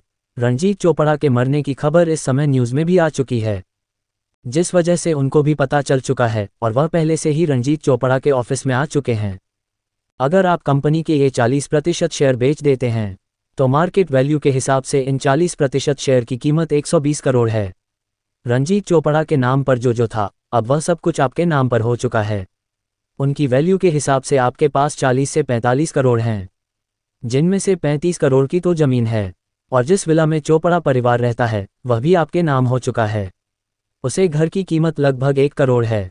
चोपड़ा परिवार का बिजनेस झज्जर के साथ साथ रोहतक में भी फैला हुआ है। रवि की सारी बात सुनने के बाद अर्नव गहरी सांस छोड़ते हुए कहता है, मैंने उसे और उसके बेटे को छोड़कर अच्छा जीवन दान दिया था, लेकिन वह कहते हैं ना, लोगों को अच्छाई ज़्यादा अच्छी नहीं लगती, भुगतो अब उसका परिणाम। वैसे मैं उम्मीद नहीं की थी कि रंजीत राणा मेरे लिए इतना वफादार हो जाएगा।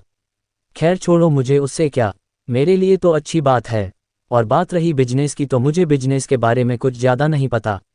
रवि, तुम उसके बिजनेस को शायद अच्छी तरह से हैंडल कर लोगे, इसीलिए आज से तुम चोपड़ा परिवार के पूरे बिजनेस को देखोगे। और अगर तुम्हें किसी की ज़रूरत पड़े तो तुम बिना पूछे किसी की भी मदद ले सकते हो। लेकिन अगर मैटर कुछ ज़्यादा सीरियस होगा तो तुम मुझसे बात किए बिना कुछ भी नहीं करोगे। अर्नव की बात सुनकर रवि काफ़ी ज़्यादा हैरान हो गया था। उसे विश्वास नहीं हो रहा था कि अर्नव उसे इतनी बड़ी जिम्मेदारी सौंप देगा। अर्नव ने रवि को बिजनेस इसीलिए सौंपा था क्योंकि उसने इन 2-3 दिनों में ही देख लिया था कि रवि का दिमाग बिजनेस में काफ़ी तेज चलता है। अगर उसे कुछ बड़ी जिम्मेदारी दे दी जाए तो वह और अच्छी तरह से निखर सकता है और इस पूरे बिजनेस को अकेला अपने दम पर चला सकता है। और रही बात सागर की, तो सागर रवि से काफ़ी अलग था। वह थोड़ा गर्म दिमाग का था। जहां रवि सोच समझ कर शांति से फैसला लेता था, वही सागर की बुद्धि सटक जाती थी और वह सीधा थप्पड़ चट्टू से ही काम करता था। अर्नव ने सागर के लिए अभी कुछ नहीं सोच रखा था। उसका मानना था कि जिसको जो काम पसंद हो उसको उसी फील्ड में रखना चाहिए। उसने रवि के टैलेंट को पहचाना और उसे एक बड़ी जिम्मेदारी दे दी थी। अर्नव काफ़ी देर के लिए सागर के बारे में सोचता है और थोड़ी देर सोचने के बाद अर्नव सागर की तरफ देखते हुए कहता है, सागर, मैं तुम्हें हमारे पूरे बिजनेस का सिक्योरिटी इंचार्ज बनाता हूँ।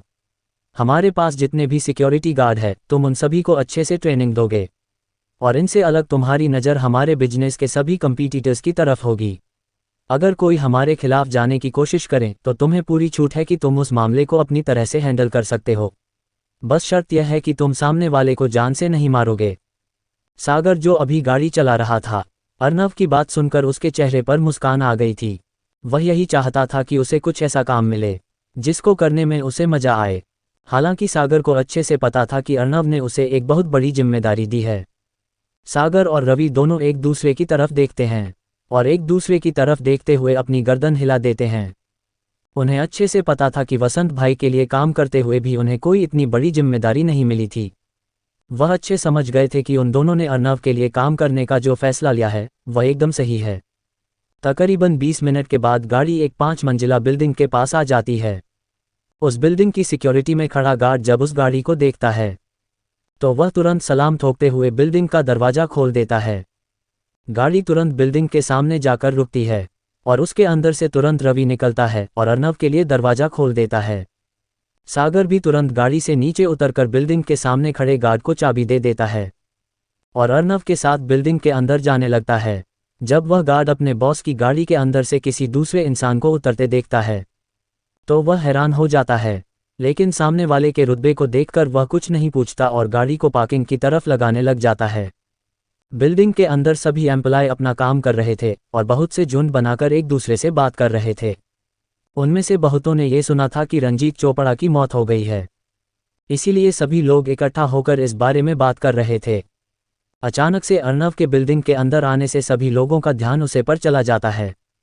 अर्नव ने घुटनों तक सफ़ेद रंग का कुर्ता और बीड़ी मोरी वाला सफ़ेद रंग का पजामा पहन रखा था और पैरों में चाम की जूती पहन रखी थी। अर्नव ने कुर्ते की बाजू को ऊपर चढ़ा रखा था, जिस वजह से उसके कटिंग मस्कुलर फॉर्म्स काफ़ी अट्रैक्टिव लग रहे थे। ये कुर्ता पजामा भी अर्नव की फिटिंग का था, जिस वजह से अर्नव अट्रैक्टिव लग रहा था। अर्नव को देखकर सभी लोग आपस में बात करने लग गए थे, लेकिन अर्नव सभी को नज़रअंदाज करते हुए सीधा ऊपर मीटिंग हॉल की तरफ जाने लगता है। अर्नव को ऊपर की तरफ जाते देखकर सभी हैरान थे। वहां पर मौजूद एम्प्लॉय में से एक एम्प्लॉय कमेंट करते हुए कहता है, मुझे तो लगता है कि यह इंसान भी हमारे शेयर होल्डरों में से कोई एक है। उस एम्प्लॉय की बात सुन दूसरा एम्प्लॉय भी कमेंट करते हुए कहता है, क्या तू पागल हो गया है क्या? वह हमारी कंपनी के शेयर होल्डरों में से कोई होगा। नहीं नहीं, ऐसा हो ही नहीं सकता। अगर वह होता तो कम से कम वह बिजनेस सूट में होता और उसके कपड़े भी ब्रांडेड होते हैं, लेकिन उसने तो एक नॉर्मल 60 रुपये मीटर मिलने वाले कपड़े से अपना कुर्ता पजामा बनवा रखा है। मैं मान ही नहीं सकता वह हमारी कंपनी के शेयर होल्डरों में से कोई होगा। जहां पर मेल एम्प्लॉय कुछ इस तरह की बातें कर रहे थे, वहीं एक फीमेल अर्नव को देखकर कमेंट करती है, वाह यार, यह कितना ज़्यादा हॉट एंड हैंडसम है। पूरी फिटिंग में इसका कुर्ता पजामा, हाय रब्बा, और इसके 4 आर्म्स कितने ज़्यादा अट्रैक्टिव है। मैं तो गुड़ खा के मर जावा। जिस पर दूसरी एम्प्लॉय कहती है, यार काश ये लड़का मेरा बॉयफ्रेंड होता। ये लड़का वापस आएगा जब तो मैं इससे पूछ ही लूँगी, क्या यह मुझे अपनी गर्लफ्रेंड बनाएगा। उस लड़की की बात सुन कोई तीसरी एम्प्लॉय कहती है, देखने से तो ये 20-21 साल का लग रहा है और यह इतना ज़्यादा हैंडसम है, मुझे नहीं लगता कि यह अब तक सिंगल होगा। मैं शर्त लगा कर कह सकती हूँ, पक्का इस लड़के की 2-3 गर्लफ्रेंड होगी और मैंने इस लड़के को आज तक कभी भी अपने ऑफिस में नहीं देखा। पक्का ये लड़का हमारे किसी शेयर होल्डर का बेटा होगा। ऑफिस में कुछ देर में सभी लोग अर्नव के बारे में बात करने लग गए थे। वही अर्नव लिफ्ट से सीधा 5th फ्लोर पर आता है। इस 5th फ्लोर पर सिर्फ चेयरमैन, CEO, शेयर होल्डर और बोर्ड मीटिंग के लिए एक मीटिंग हॉल बनाया गया था, लेकिन इस 5th फ्लोर पर एक रिसेप्शन भी था, जहां पर एक फीमेल असिस्टेंट बैठी हुई थी। क्या ये फीमेल असिस्टेंट अर्नव को मीटिंग हॉल में जाने देगी? मीटिंग हॉल में अर्नव की बाकी के शेयर होल्डरों के साथ किस तरह की बातचीत होगी? क्या सभी अर्नव की बात मान जाएंगे या फिर अर्नव को उठाना पड़ेगा कोई सख्त कदम? Episode 15 new chairman. ऑफिस में कुछ ही देर में सभी लोग अर्नव के बारे में बात करने लग गए थे। वही अर्नव लिफ्ट से सीधा 5th फ्लोर पर आता है। इस 5th फ्लोर पर सिर्फ चेयरमैन, CEO, शेयर होल्डर और बोर्ड मीटिंग के लिए एक मीटिंग हॉल बनाया गया था, लेकिन इस 5th फ्लोर पर एक रिसेप्शन भी था, जहां पर एक फीमेल असिस्टेंट बैठी हुई थी। अर्नव सीधा उसे रिसेप्शनिस्ट के पास जाता है और उससे पूछता है, एक्सक्यूज़ मी, यहाँ पर मीटिंग हॉल किस तरफ है? वह रिसेप्शनिस्ट जैसे ही किसी की आवाज़ सुनती है तो वह तुरंत अपनी गर्दन उठाकर ऊपर देखती है और वह जैसे ही अर्नव को देखती हैं तो वह उसके चेहरे में ही खो जाती है। जब अर्नव देखता है कि उसके सवाल पूछने के बाद भी वह लड़की उसको कुछ नहीं बता रही है और अपने ही ख्यालों में खोई हुई है, पूर्ण उसके चेहरे के पास अपना हाथ ले जाकर चुटकी बजाता है। अर्नव जैसे ही चुटकी बजाता है तो वह लड़की तुरंत अपने ख्यालों की दुनिया से बाहर आ जाती है। वह तुरंत हड़बड़ाते हुए कहती है, जी जी सर। उस लड़की के इस तरह की अजीब हरकत को देखकर अर्नव का चेहरा अजीब हो जाता है, लेकिन अर्नव अभी भी बड़ी ही शालीनता से उस लड़की से दोबारा पूछता है, मैं पूछ रहा था मीटिंग हॉल किस तरफ है? अर्नव जब उस लड़की से दोबारा पूछ रहा था तब वह लड़की अर्नव की आंखों को देख रही थी, जो किसी सितारे की तरह चमक रही थी, लेकिन वह लड़की दोबारा से अर्नव के सामने अपनी इमेज खराब नहीं करना चाहती थी।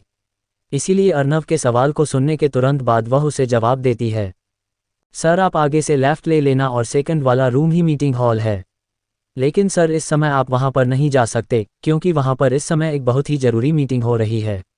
वह क्या है ना, आज हमारी कंपनी के चेयरमैन एक्सपायर हो गए हैं और अब उनके अलावा कंपनी का बॉस कौन बनेगा, इसके लिए ही आज ये बोर्ड मीटिंग हो रही है। वह लड़की काफ़ी ज़्यादा बातूनी लग रही थी और वह अर्नव के बिना पूछे ही उसको सारी डिटेल दे रही थी। लेकिन अर्नव अपने चेहरे पर बिना किसी इमोशन के साथ उस लड़की को देखता है और फिर सीधा मीटिंग हॉल की तरफ चला जाता है। जब वह लड़की ये देखती है कि अर्नव ने एक झलक उसे ढंग से देखा भी नहीं है, तो उसे अपनी खूबसूरती पर डाउट होने लग जाता है। यह नहीं था कि वह लड़की खूबसूरत नहीं थी, बल्कि वह लड़के तो काफ़ी खूबसूरत थी। उस रिसेप्शनिस्ट ने एक लाल रंग की बॉडी से चिपकी हुई और काफ़ी छोटी बॉडीकॉन ड्रेस पहन रखी थी, जिसमें उसकी लंबी गोरी टांगें साफ दिखाई दे रखी थी। उस रिसेप्शनिस्ट का फिगर भी काफ़ी ज़्यादा अट्रैक्टिव था, लेकिन शायद उसके इस शरीर का जादू अर्नव पर नहीं चल पाया। जहां वह रिसेप्शनिस्ट इस बारे में सोच रही थी, वहीं कुछ ही देर में अर्नव मीटिंग हॉल के बिल्कुल सामने पहुंच गया था। अगले ही पल अर्नव मीटिंग हॉल के दरवाजे को खोलकर अंदर आ जाता है। इस समय मीटिंग हॉल में 40 से 45 उम्र के आदमी बैठे हुए थे। इन तीनों के अलावा वहां पर कंपनी की हायर पोस्ट पर मौजूद लोग भी बैठे हुए थे। कुल मिलाकर वहां पर 10 से 12 आदमी बैठे हुए थे और सभी लोग आपस में चर्चा कर रहे थे कि अगला चेयरमैन किसे बनाया था। लेकिन अगले ही पल सभी को दरवाजे खुलने की आवाज़ सुनाई देती है, तो सभी लोग दरवाजे की तरफ देखने लग जाते हैं। तभी मीटिंग हॉल में एक 20 साल का लड़का सफ़ेद रंग के कुर्ते पजामे के साथ एंटर करता है। उसके पीछे 30-32 साल के दो इंसान चल रहे थे। अंदर आने के बाद जतिन जब सभी लोगों को देख रहा था, तब वहां पर उसे 3 लोग दिखाई देते हैं जो बिजनेस सूट में बैठे हुए थे। उन तीनों को देखकर जतिन तुरंत पहचान गया था कि यह तीनों कंपनी के बाकी के शेयर होल्डर हैं। अर्नव को वहां पर देखकर तभी उनमें से एक बिजनेस सूट पहने हुए आदमी उठता है और अर्नव की तरफ देखते हुए चिल्लाता है, बच्चे कौन हो तुम और यहाँ पर क्या कर रहे हो? ये तुम्हारे खेलने की जगह नहीं है, चलो यहाँ से निकलो। तुम्हें पता भी है यहाँ पर कौन आ सकता है? चलो तुरंत निकलो यहाँ से, यहाँ पर एक बहुत ज़रूरी मीटिंग हो रही है। उस आदमी की बात सुनने के बाद सभी लोग अर्नव को अपनी तीखी नज़रों से देखने लग जाते हैं। अर्नव यहाँ पर जाकर ज़्यादा समय बर्बाद नहीं करना चाहता था, इसीलिए उस इंसान की बात सुनने के बाद अर्नव सागर की तरफ देखता है और अपनी उंगलियों से एक इशारा करता है। सागर अर्नव के इशारे को अच्छे से समझ गया था। वह तुरंत आगे बढ़ता है और उस इंसान के चेहरे पर एक थप्पड़ मार देता है। बल्कि सागर यहीं पर ही नहीं रुकता, वह उसे 2-3 थप्पड़ और मारता है और उस आदमी को टेबल के ऊपर दबा देता है। वहां पर मौजूद जब सभी लोग ये दृश्य देखते हैं, तो सभी लोग काफ़ी ज़्यादा डर गए थे। उन्होंने उम्मीद नहीं की थी कि उस लड़के के पीछे मौजूद इंसान इतना ज़्यादा ताकतवर होगा। इसके बाद अर्नव सभी की तरफ अपनी नज़र घुमाते हुए उन्हें देखता है। जब सभी लोग अर्नव के नज़रों को देखते हैं, तो सभी लोग तुरंत अपनी नज़रें के नीचे कर लेते हैं। पूरे मीटिंग हॉल में इस समय सिर्फ एक ही कुर्सी खाली थी और उसे पर कोई भी नहीं बैठा था। वह कुर्सी पूरी मीटिंग हॉल की सबसे बड़ी कुर्सी थी। इस कुर्सी पर कंपनी का चेयरमैन यानी कि रंजीत चोपड़ा बैठता था। अर्नव सीधा उस कुर्सी के पास जाता है और उसे पीछे खींचकर उसके ऊपर बैठ जाता है। वहां पर मौजूद सभी लोग जब ये दृश्य देखते हैं, तो उन्हें काफ़ी ज़्यादा गुस्सा आ रहा था, लेकिन वह अर्नव को कुछ नहीं कहते। वही अर्नव उस कुर्सी पर बैठने के बाद रवि से एक पेपर लेता है और सामने की तरफ फेंक देता है। वहां पर मौजूद जब सभी लोगों की नज़र उस पेपर पर पड़ी, तो सभी काफ़ी ज़्यादा हैरान थे। बाकी दोनों बिजनेस सूट में मौजूद इंसान एक बार उस पेपर की तरफ देखते तो एक बार अर्नव की तरफ देखते। तभी उनमें से एक बिजनेस सूट वाला इंसान उस पेपर को उठा लेता है और उसे पढ़ने लग जाता है। और जैसे ही वह इंसान उस पूरे पेपर को पढ़ता है, तो उसके पैरों के तले से ज़मीन खिसक जाती है। पूरे पेपर को पढ़ने के बाद वह इंसान अर्नव की तरफ देखने लग गया था। वहां पर बैठे जब बाकी लोगों ने इस दृश्य को देखा, तो वह काफ़ी ज़्यादा हैरान हो गए थे।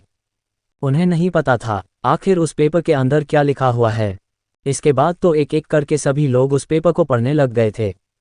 लेकिन जैसे जैसे लोग उस पेपर को पढ़ते जा रहे थे, उन सभी का रिएक्शन भी पहले वाले इंसान के जैसा ही हो रहा था।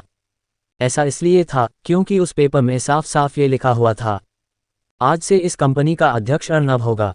वह तीसरा इंसान जिसको सागर ने टेबल पर दबा रखा था, वह भी जब उस पेपर को पढ़ता है तो वह डर के मारे कांपने लगा गया था।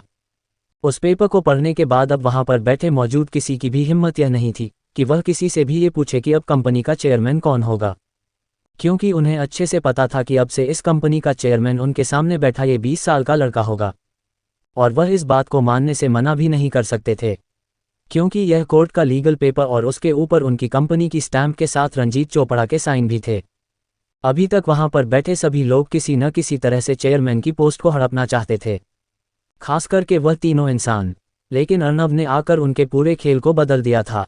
इस समय वह तीनों शेयर होल्डर अर्नव को गुस्से से भरी नज़रों से देख रहे थे। अर्नव को अपने शरीर में जब से वह ऊर्जा महसूस हुई, तब से उसके सेंसर्स और इमोशन काफ़ी और अच्छी तरीके से काम करने लग गए थे। इसलिए अर्नव सिर्फ इमोशन से ही पता लगा सकता था कि सामने वाला उसके लिए किस तरह का सोच रहा है। और जब वह यह महसूस करता है कि वह तीनों उसे गुस्से से भरी नज़रों से देख रहे हैं, तो वह अपने गुरु के द्वारा दी गई बंदूक को अपनी कमर से निकालकर टेबल पर रख देता है। वहां पर मौजूद बाकी के लोग जैसे ही बंदूक को देखते हैं तो उनकी सांसें ऊपर नीचे हो गई थी। अर्नव बंदूक निकालकर उन तीनों शेयर होल्डर की तरफ देख रहा था। जब वह तीनों अर्नव की नज़रों को अपने ऊपर महसूस करते हैं तो वह बुरी तरह से डर गए थे। अपने सामने बंदूक को देखकर तीनों शेयर होल्डर का अगला सूख गया था। अर्नव जैसे ही अपने नज़रें उठाते हुए सभी की तरफ देखता है तो सभी लोग तुरंत अपनी अपनी गर्दन नीचे करने लग जाते हैं। उनमें से किसी की भी हिम्मत अर्नव की नज़रों से नज़रें मिलाने की नहीं हो रही थी। उन सभी की तरफ देखते हुए अर्नव अपनी आवाज़ में बिना किसी इमोशन के कहता है, अब तक जो काम जैसे हो रहा था बिल्कुल वैसे ही होगा। बस अब तुम सबके ऊपर लगाम लगाने के लिए मैं रहूँगा। आज से मेरा आदमी इस कंपनी का एक्टिंग प्रेसिडेंट होगा, जो मेरे बहाफ पर डिसीजन ले सकता है, और मेरा दूसरा आदमी कंपनी के सिक्योरिटी का सिक्योरिटी इंचार्ज होगा। और अगर किसी को मेरे चेयरमैन बनने से कोई प्रॉब्लम है तो मुझे अभी बता दे, वरना बाद में मैं कोई किट-पिट नहीं सुनना चाहूँगा। और अगर तुम में से किसी की भी वजह से कंपनी की रेपुटेशन खराब हुई तो उसको मैं रंजीत चोपड़ा के पास भेजने से पहले एक पल भी नहीं सोचूं। वहां पर मौजूद सभी लोग अर्नव की पूरी बात को सुनकर डर गए थे। अर्नव की आखिरी बात से सभी लोगों की पीठ पर पसीना आ गया था। वहां पर मौजूद सभी लोग अर्नव की बात के पीछे के मतलब को अच्छे से समझ गए थे। वह सभी बस यही सोचकर डर रहे थे कि एक इतना बड़ा आदमी भी 20 साल के इस लड़के से नहीं बच पाया। उनमें से कोई भी यह नहीं सोचना चाहता था कि यह लड़का कितना ज़्यादा खतरनाक है। अभी एक शेयर होल्डर वहां की इस चुप्पी को तोड़ते हुए कहता है, मिस्टर अर्नव, आप बिल्कुल भी चिंता मत कीजिए। हम में से कोई भी ऐसी वैसी कोई हरकत नहीं करेगा जिससे कंपनी की रेपुटेशन पर बता आए। मैं आपकी तरफ हमेशा पूरी तरह ईमानदार रहूंगा। आपको कभी भी शिकायत का मौका नहीं मिलेगा। इस शेयर होल्डर की बात सुन के बाद एक सभी लोग कुछ इसी तरह की बातें बोलने लग गए थे। तकरीबन 5-7 मिनट के बाद अर्नव मीटिंग को डिसमिस कर देता है। मीटिंग हॉल में मौजूद सभी व्यक्ति कहीं ना कहीं यह मान गए थे कि सामने वाले की उम्र भले ही छोटी हो, लेकिन उसका रुतबा उन सभी से ज़्यादा है। कुछ ही देर में पूरी कंपनी को पता चल गया था कि कंपनी का नया चेयरमैन चुन लिया गया है। सभी लोग ये देखना चाहते थे आखिर कंपनी का नया चेयरमैन दिखता कैसा है। सभी को यही लग रहा था कंपनी का नया चेयरमैन कंपनी में बहुत से बदलाव करेगा और सभी को इकट्ठा करके उन्हें स्पीच सुनाएगा। लेकिन ऐसा कुछ भी नहीं हुआ। बस कंपनी में 2 नई पोस्ट जुड़ गई थी। एक थी एक्टिंग प्रेसिडेंट की और एक थी सिक्योरिटी इंचार्ज की। रवि कंपनी में मौजूद हर डिपार्टमेंट में जाकर ये देख रहा था कि काम ढंग से हो रहा है या नहीं।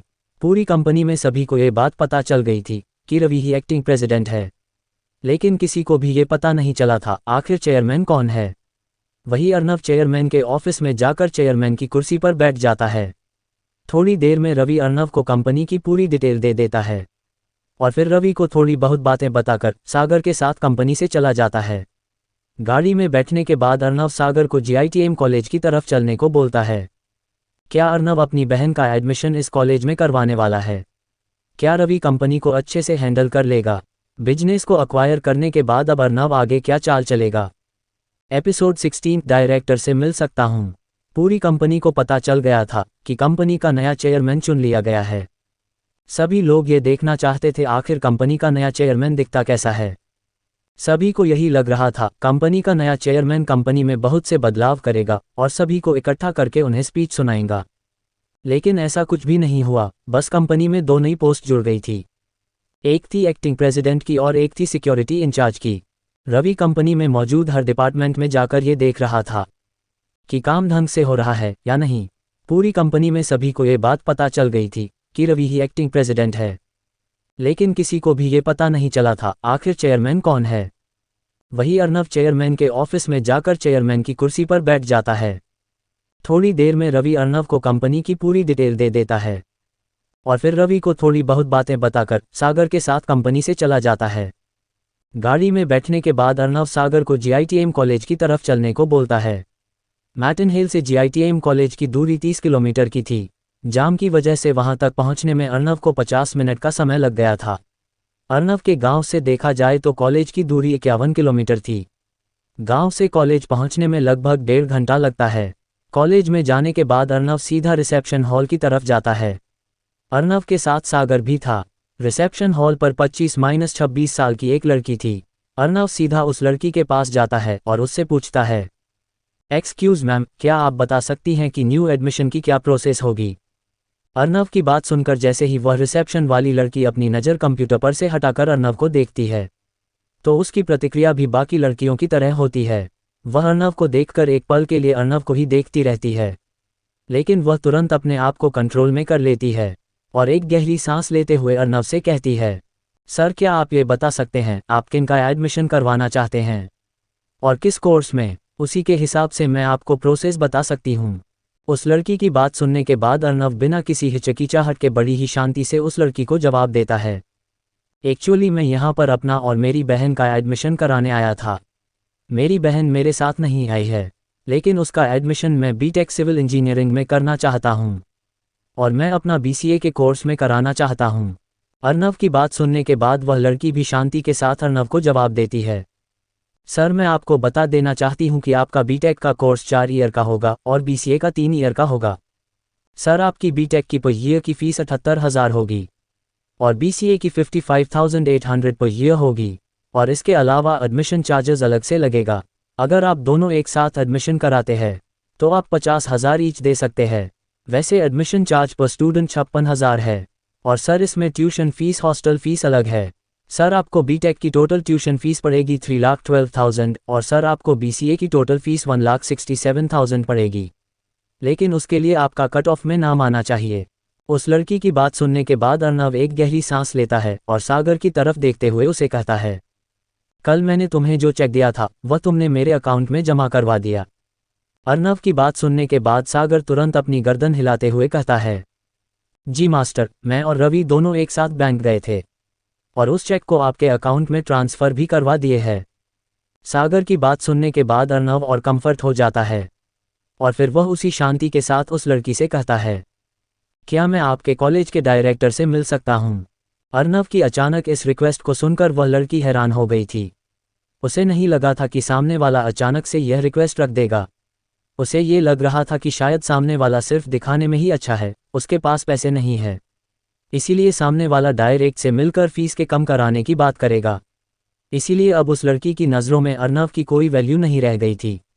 वह लड़की अर्नव को मना तो करने वाली होती है, लेकिन अगले ही पल अर्नव सागर को कुछ ऐसा बोलता है जिसे सुनकर वह लड़की हैरान हो जाती है। अर्नव सागर को कहता है, सागर वसंत को कॉल करो और उसे बोलो कि मैं जीआईटीएम कॉलेज में खड़ा हूँ और डायरेक्टर से मिलना चाहता हूँ, इसीलिए डायरेक्टर का नंबर भेजे। अर्नव की बात सुनकर सागर तुरंत अपनी गर्दन हिलाते हुए कहता है, जी मास्टर, मैं अभी वसंत भाई को कॉल करता हूँ और उनसे अभी डायरेक्टर का नंबर लेता हूँ। इतना कहने के बाद सागर अपना फ़ोन निकालकर एक कोने में चला जाता है। तकरीबन 5 मिनट तक बात करने के बाद सागर वापस अर्नव के पास आता है और उसे बताते हुए कहता है, मास्टर, मेरी वसंत भाई से बात हो गई है। वह कह रहे हैं कि वह डायरेक्टर से खुद बात कर लेंगे और उनका नंबर भी हमारे पास भेज रहे हैं। सागर की बात सुनने के बाद अर्नव अपनी आवाज़ में बिना किसी इमोशन के साथ सागर से कहता है, अच्छा ही होगा अगर वसंत इस मामले को खुद हैंडल करें, क्योंकि मैं इस मामले में ज़्यादा देर नहीं करना चाहता। अगर डायरेक्ट वसंत की बात मान जाता है तो अच्छी बात है, वरना फिर मुझे अपने तरीके पर आना पड़ेगा। अर्नव की बात सुनकर सागर की आंखों में डर नजर आ रहा था। सागर को अच्छे से पता था कि अर्नव अपने किस तरीके की बात कर रहा है। अगर सच में अर्नव अपनी पर आ गया तो कहीं डायरेक्टर को अपनी जान से हाथ ना धोना पड़ जाए। वही रिसेप्शन पर मौजूद लड़की उन दोनों की बात सुन रही थी। उसे ऐसा लग रहा था जैसे ये दोनों किसी सर्कस के आदमी हैं जो यहाँ पर मजाक करने आए हुए हैं। उसे पूरा विश्वास था कि सामने वालों की पहुंच इतनी ज़्यादा नहीं है कि वह डायरेक्टर से बात भी कर सके। उसके हिसाब से ये दोनों यहाँ पर बस टाइम पास करने आए हैं। जहाँ वह रिसेप्शन वाली लड़की इस समय उन दोनों के बारे में ये सोच रही थी, तभी रिसेप्शन पर मौजूद लैंडलाइन फ़ोन बजता है। वह रिसेप्शन वाली लड़की तुरंत फ़ोन उठाती है। तभी फ़ोन के दूसरी तरफ से थोड़ी हड़बड़ाहट में आवाज़ सुनाई देती है, अगर मेरी रिसेप्शन पर बात हो रही है तो तुरंत वहाँ पर मौजूद 2 इंसानों को मेरे केबिन में लेकर आओ। उनमें से एक का नाम सागर होगा, तुरंत कंफर्म करो और उन्हें मेरे केबिन में लाओ। वह लड़की इस आवाज़ को अच्छे से पहचानती थी। यह आवाज़ उनके कॉलेज के डायरेक्टर की थी। उस लड़की को अच्छे से पता था कि कॉलेज में डायरेक्टर का क्या रुतबा है। कॉलेज में सभी स्टूडेंट डायरेक्टर को किसी भगवान की तरह पूछते हैं, और आज वही डायरेक्टर इतना ज़्यादा हड़बड़ाया हुआ क्यों है। लेकिन वह तुरंत लैंडलाइन को अपने कान से दूर करती है और सामने मुझे दोनों की तरफ देखते हुए बड़ी ही शांति से कहती है, क्या आप दोनों में से किसी का नाम सागर है? अपना नाम सुनकर सागर तुरंत अपना हाथ ऊपर करते हुए गर्दन हिला देता है। सागर के हाँ भरने के तुरंत बाद वह लड़की समझ गई थी कि सामने वालों की जरूर कोई विशेष पहचान है, वरना डायरेक्टर कभी भी उसे इस तरह का ऑर्डर नहीं देता। लेकिन वह लड़की तुरंत फ़ोन को कान पर लगाते हुए कहती है, सर मैं अभी उन दोनों को लेकर आती हूँ। इसके बाद वह लड़की टेलीफोन रख देती है और अर्नव और सागर की तरफ देखते हुए कहती है, सर प्लीज़ मेरे पीछे आइए। वही उस लड़की की बात सुनने के बाद अर्नव और सागर उस लड़की के पीछे पीछे चलने लग जाते हैं। कुछ देर बाद वह एक बड़े से कमरे के सामने आकर रुकते हैं। तभी वह लड़की तुरंत दरवाज़ा खटखटाते हुए परमिशन लेती है। वह दरवाजे को खोलकर अंदर जाती है और सामने मौजूद इंसान से बड़े ही सम्मान के साथ कहती है, सर आपने जिन लोगों को लाने के लिए बोला था, मैं उन्हें लेकर आ गई हूँ, क्या उन्हें अंदर ले आऊं? सामने कुर्सी पर एक मध्य अवस्था का मोटा इंसान बैठा हुआ था। उसके पेट के साथ साथ उस आदमी का चेहरा भी हल्का गोल था। उस रिसेप्शन वाली लड़की की बात सुनने के बाद वह आदमी तुरंत कहता है, जाओ उन्हें सम्मान के साथ तुरंत अंदर लेकर आओ। उस आदमी की इस बात को सुनने के बाद वह लड़की तुरंत अपनी गर्दन हिलाते हुए कैमरे के बाहर जाती है और अर्नव और सागर को बड़ी ही इज्जत के साथ अंदर बुलाती है। अर्नव और सागर जैसे ही कमरे के अंदर जाते हैं तो टेबल के पीछे मौजूद वह मध्य अवस्था का आदमी सम्मान में खड़ा हो जाता है। जब वह रिसेप्शन वाली लड़की ये देखती है तो वह काफ़ी ज़्यादा हैरान हो जाती है, क्योंकि उस रिसेप्शन वाली लड़की को अच्छे से पता था कि इस आदमी की क्या रेपुटेशन है। अगर इतना ताकतवर आदमी किसी के अंदर आने से ही सिर्फ सम्मान में खड़ा हो रहा है, तो इसका साफ साफ मतलब है कि सामने वाला उससे ज़्यादा ताकतवर है। वह रिसेप्शन वाली लड़कियां बस यही सोच रही थी, आखिर इन दोनों की पहचान क्या है। वही अर्नव सीधा जाकर एक कुर्सी पर बैठ जाता है और डायरेक्टर को बैठने का इशारा करता है। सागर अर्नव के बगल में बैठने की बजाय उसके पीछे खड़ा हो जाता है। डायरेक्टर सागर को पहचान गया था। डायरेक्टर जब ये देखता है कि सागर भी इस लड़के के बगल में नहीं बैठ रहा है, तो उसे भी सामने बैठने में थोड़ी हिचकिचाहट महसूस हो रही थी। जब अर्नव ये देखता है कि डायरेक्ट उसके सामने बैठने में थोड़ा डर रहा है, तो वह डायरेक्टर को कंफर्ट करते हुए कहता है, देखिए शांति से बैठिए, मैं यहाँ पर कोई वसूली करने नहीं आया हूँ। वैसे भी मैं इस तरह की गिरी हुई हरकतें नहीं करता। अपना तो बस सीधा सा फंडा है, शांति से जियो, शांति से जीने दो। अगर कोई सामने से तुम्हें उकसाए तो उसे वही भेज दो जहाँ से वह आया है। और आप तो एक कॉलेज के डायरेक्टर है, तो उस हिसाब से आप मेरे काम के बीच में तो वैसे भी नहीं आ सकते, इसलिए आप शांति से बैठिए। डायरेक्टर अर्नव की बात सुनकर पहले तो थोड़ा डर गया था, लेकिन उसकी पूरी बात सुनने के बाद वह गहरी सांस लेता है और अर्नव के सामने बैठ जाता है। और फिर गहरी सांस लेते हुए अर्नव से पूछता है, तो सर बताइए आप क्या लेना पसंद करेंगे, ठंडा या गर्म? और आप किस काम के लिए आए हैं वह भी बता दीजिए। मेरे बस में होगा तो वह काम मैं जरूर करा दूंगा।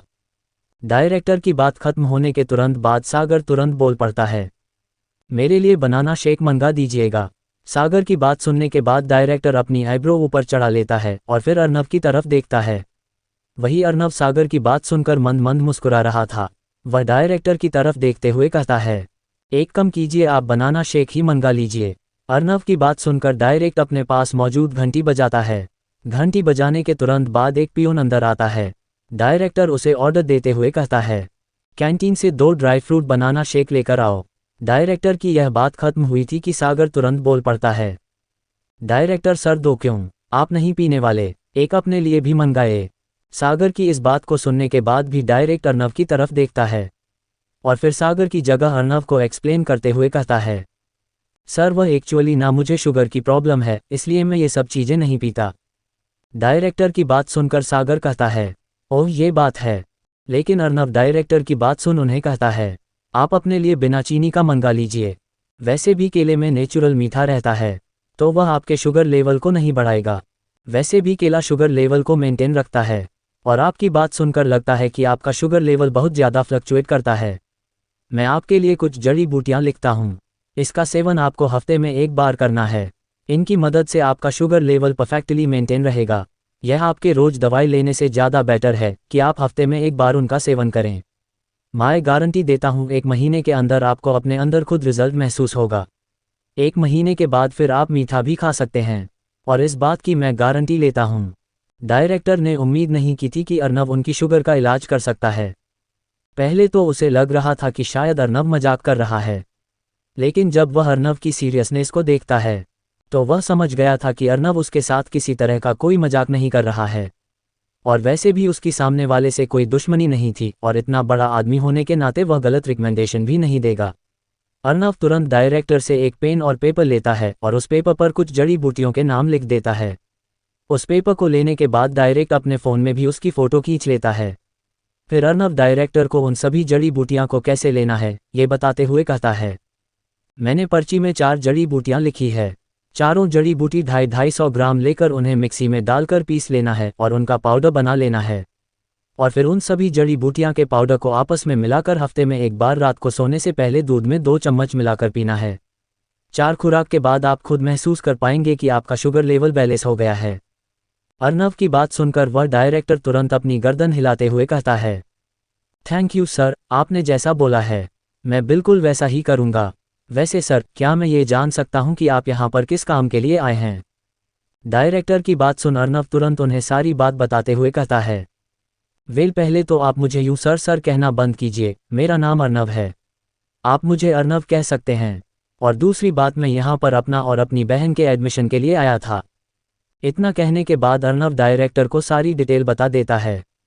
डायरेक्टर एक समझदार इंसान था, इसलिए वह समझ गया था कि अर्नव यहाँ पर करने क्या आया है। इसीलिए वह तुरंत अर्नव की तरफ देखते हुए गंभीरता से कहता है, ओके अर्नव सर, आप बिल्कुल भी चिंता मत कीजिए, आपका सारा काम हो जाएगा। आप आधा घंटा इंतजार कीजिए, मैं आपका सारा काम करवा देता हूँ। फिर कल से आप कॉलेज आ सकते हैं। अर्नव डायरेक्टर की बात सुनकर मुस्कुरा देता है। इसके बाद डायरेक्टर खुद अर्नव और सलोनी का काम करवाने लग गया था। अर्नव और सागर बैठे अपने बनाना शेक का आनंद ले रहे थे। आखिरी डायरेक्टर क्या समझ गया था? क्या ये सब कुछ इतना आसान था? आखिर वसंत भाई अर्नव की क्यों मदद कर रहे हैं? क्या वह भी अर्नव से कुछ चाहते हैं? एपिसोड 17 जाडी बट्टी मास्टर। अर्नव डायरेक्टर को सारी डिटेल बता देता है। डायरेक्टर एक समझदार इंसान था, इसलिए वह समझ गया था कि अर्नव यहाँ पर करने क्या आया है। इसीलिए वह तुरंत अर्नव की तरफ देखते हुए गंभीरता से कहता है, ओके अर्नव सर, आप बिल्कुल भी चिंता मत कीजिए, आपका सारा काम हो जाएगा। आप आधा घंटा इंतजार कीजिए, मैं आपका सारा काम करवा देता हूँ। फिर कल से आप कॉलेज आ सकते हैं। अर्नव डायरेक्टर की बात सुनकर मुस्कुरा देता है। इसके बाद डायरेक्टर खुद अर्नव और सलोनी का काम करवाने लग गया था। अर्नव और सागर बैठे अपने बनाना शेक का आनंद ले रहे थे। वहाँ पर वह रिसेप्शन वाली लड़कियाँ अभी तक मौजूद थी। वह लड़की जब अपने कॉलेज के डायरेक्टर को एक 20 साल के लड़के के सामने झुकता हुआ देखती है तो वह भी हैरान थी। वह ये भी देखकर हैरान थी कि सामने वाले ने कितनी आसानी से डायरेक्टर की बीमारी का इलाज कर दिया। लेकिन उस लड़की को बिल्कुल भी नहीं पता था कि सामने वाला कौन है और क्यों डायरेक्ट तक भी उसके सामने झुक रहा है। लेकिन जब वह लड़की खुद डायरेक्टर को काम करते हुए देखती है तो वह तुरंत डायरेक्टर का साथ देते हुए सारा काम करने लग जाती है। 20 मिनट के बाद ही डायरेक्टर अर्नव का सारा काम कर देता है। अर्नव और सलोनी का एडमिशन कॉलेज के अंदर हो चुका था। उन्हें एडमिशन के लिए कॉलेज में किसी भी एग्जाम को देने की ज़रूरत नहीं थी। सारा काम होने के बाद अर्नव अपने बैंक कार्ड को निकालता है और डायरेक्टर से कहता है, रुपेश जी, तो बताए अब पेमेंट कैसे लेंगे, कार्ड से या फिर चेक? डायरेक्टर से बात करने के बाद अर्नव को पता चला था कि डायरेक्टर का नाम रूपेश मेहता है। वही डायरेक्टर अर्नव की बात सुनकर बड़े ही सम्मान के साथ कहते हैं, अरे अर्नव सर, आप कैसी बातें कर रहे हैं, मैं आपसे पैसे कैसे ले सकता हूँ? रूपेश मेहता की इस बात को सुनने के बाद अर्नव रूपेश मेहता की तरफ देखते हुए और अपनी आवाज़ में बिना किसी इमोशन के साथ कहता है, रुपेश जी, मैं समझ रहा हूँ आप मुझे पैसा नहीं लेना चाहते। मुझे पता है आपको डर है, अगर आप मुझसे पैसे ले लेते हैं तो कहीं वसंत आपसे नाराज ना हो जाए। लेकिन आप इसकी बिल्कुल भी चिंता मत कीजिए, वसंत बिल्कुल भी आपसे नाराज नहीं होगा। और अगर फिर भी वसंत आपको परेशान करे तो आप मुझे कॉल कर लेना, मैं तुरंत आपके पास आ जाऊंगा। और रही बात रिश्ते की, तो मेरे लिए रिश्ते और बिजनेस दोनों अलग अलग है। मैं रिश्तों के बीच में कभी बिजनेस को लेकर नहीं आता और बिजनेस के बीच में कभी रिश्तों को। मुझे इससे कोई फ़र्क नहीं पड़ता कि कोई मुझसे कितने पैसे ले रहा है, बस इंसान का मेरे साथ व्यवहार अच्छा होना चाहिए। इसलिए फ़ीस तो आपको लेनी होगी। अर्नव की बात सुनने के बाद डायरेक्टर रूपेश मेहता काफ़ी ज़्यादा हैरान हो गए थे। उन्होंने उम्मीद नहीं की थी कि सामने मौजूद 20 साल का लड़का अपने नियमों का इतना पक्का होगा। लेकिन वह ये देखकर भी हैरान था कि यह 20 साल का लड़का वसंत भाई जैसे इतने बड़े गुंडे को सिर्फ वसंत कहकर बुला रहा है। क्या सच में इस लड़के के लिए वसंत भाई कुछ नहीं है? लेकिन वह डायरेक्टर खुश था कि आज उसकी मुलाकात एक ऐसे इंसान से हुई है जो ताकतवर के साथ साथ काफ़ी डाउन टू अर्थ भी है। डायरेक्टर रूपेश मेहता तुरंत अर्नव की तरफ देखते हुए उससे पूछते हैं, अर्नव कर, तो क्या आप पूरी फीस एक साथ जमा करवाना चाहते हैं या फिर हर साल जमा करवाएंगे? डायरेक्टर रूपेश मेहता की इस बात को सुनने के बाद अर्नव दोबारा से अपनी आवाज़ में बिना किसी इमोशन के साथ कहता है, मैं मेरी और मेरी बहन की पूरी फीस एक साथ जमा कराना चाहता हूँ। तो आप मुझे जोड़कर बता दीजिए कि फ़ीस कितनी हो गई, मैं अभी पेमेंट कर देता हूँ। अर्नव की बात सुनने के बाद डायरेक्टर तुरंत खुद फीस कैलकुलेट करने लग गया था और कैलकुलेट करने के बाद डायरेक्टर रूपेश मेहता अर्नव से कहते हैं, अर्नव सर, आपकी और आपकी बहन की टोटल फीस होगी 10,70,400। सर, अगर आप एक साथ पूरी टोटल फीस जमा कराते हैं तो हमारे कॉलेज के अनुसार आपको 2.5% की छूट भी मिलेगी। 2.5% के डिस्काउंट के साथ आपको देने होंगे 10,43,640। और आपने जो वह मेरी बीमारी के लिए इतना कीमती डिस्क्रिप्शन लिख कर दिया है, मैं उसे भी काट लेता हूं। अब आपको सिर्फ 10 लाख रुपए देने हैं। अर्नव भी डायरेक्टर रूपेश मेहता की बात सुनकर अपने चेहरे पर हल्की स्माइल के साथ उनकी बात मान जाता है और फिर अपने कार्ड से 10 लाख की पेमेंट कर देता है। कॉलेज में सारी फॉर्मेलिटी पूरी करने के बाद अर्नव सागर के साथ कॉलेज से निकल जाता है। डायरेक्टर रूपेश मेहता अर्नव को खुद बाहर रिसेप्शन तक छोड़ने आए थे। सागर पहले ही गाड़ी लेने के लिए निकल चुका था और अर्नव के रिसेप्शन से बाहर आने से पहले वह गाड़ी को रिसेप्शन के बाहर लगा देता है और वह बाहर निकालकर पहले ही अर्नव के लिए दरवाज़ा खोले तैयार था। डायरेक्टर रूपेश मेहता जब बाहर आकर अर्नव की मर्सिडीज ए क्लास लिमोजिन देखते हैं तो वह भी हैरान थे। डायरेक्टर रूपेश मेहता पहले तो ये देखकर हैरान था कि अर्नव ने बिना सोचे समझे कैसे 10 लाख की पेमेंट एक साथ कर दी। लेकिन जब वह बाहर आकर ये देखते हैं कि अर्नव 50 लाख से ऊपर की गाड़ी में बैठा है तो वह समझ गया था कि अर्नव के लिए 10 लाख कुछ भी नहीं है। हालांकि डायरेक्टर रूपेश मेहता को पता था कि झज्जर में ऐसे बहुत से लोग हैं जो बिना सोचे समझे करोड़ों रुपए भी निकाल सकते हैं, लेकिन वह सभी एक पावरफुल बिजनेसमैन है। लेकिन उन अमीर फैमिली के अर्नव की उम्र के लड़के 10 लाख जैसी रकम को नहीं निकाल सकते थे। डायरेक्टर रूपेश मेहता समझ गए थे कि सामने वाले की उम्र भले ही 20 साल की है, लेकिन वह बहुत ही पहुंची हुई चीज़ है। अर्नव के वहां से जाने के बाद वह रिसेप्शन वाली लड़की डायरेक्टर रूपेश मेहता की तरफ देखते हुए पूछता है, डायरेक्टर सर, क्या आप मुझे बता सकते हैं आखिर वह लड़का था कौन और आप उस लड़के के सामने इस तरह से सर क्यों झुका रहे थे?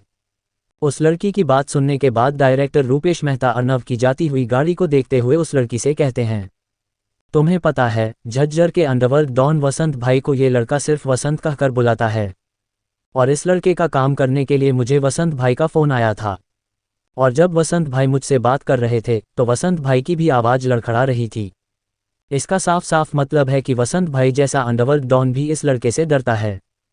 और तुम्हें तो पता ही होगा कि झज्जर में सिर्फ कुछ ही ऐसे गिने चुने परिवार हैं जो वसंत भाई जैसे गुंडे को टक्कर दे सकते हैं और उसे पीछे हटने पर मजबूर कर सकते हैं, और उन परिवारों की गिनती हम एक हाथ पर कर सकते हैं। लेकिन वह सभी परिवार भी इतने ज़्यादा ताकतवर नहीं है कि वह वसंत भाई जैसे गुंडे को इतना ज़्यादा डरा सके। हाँ, शायद ऐसा एक परिवार कर सकता है, वह है झज्जर का नंबर 1 कोहली परिवार। लेकिन इस लड़के के नाम के पीछे कोहली नहीं आता बल्कि सिंह आता है, और हमने आज तक झज्जर में किसी ऐसे सिंह परिवार का नाम नहीं सुना जो वसंत भाई जैसे गुंडे तक को इतना ज़्यादा डरा सके। अब तो तुम समझ गई होगी क्यों मैं उस लड़के के सामने अपना सर झुका रहा था। और वैसे भी वह लड़का जड़ी बूटियों के मामले में एक मास्टर है। अगर इस तरह के इंसान के सामने अपनी गर्दन भी झुकानी पड़े तो कोई घाटा नहीं है। जब वह लड़की डायरेक्टर रूपेश मेहता के मुंह से इतनी सारी बातें सुनती है तो वह भी हैरान हो जाती है। उसने उम्मीद नहीं की थी कि यह 20 साल का लड़का इतना ज़्यादा पावरफुल होगा कि उसके सामने झज्जर का अंडरवर्ल्ड डॉन वसंत भाई भी सर झुकाता है। वही अर्नव कॉलेज से निकलने के बाद सागर को कहीं चलने को कहता है। आखिर अब अर्नव कहाँ जाना चाहता है? क्या उस जगह पर जाने के बाद अर्नव को किसी तरह की मुसीबत का सामना करना पड़ेगा? आखिर वसंत भाई के जैसा अंडरवर्ल्ड डॉन भी अर्नव की क्यों मदद कर रहा है? क्या वसंत भाई को भी अर्नव से किसी चीज़ की ज़रूरत है? एपिसोड 18 क्लासमेट से मुलाकात। जब वह लड़की डायरेक्टर रूपेश मेहता के मुंह से इतनी सारी बातें सुनती है तो वह भी हैरान हो जाती है।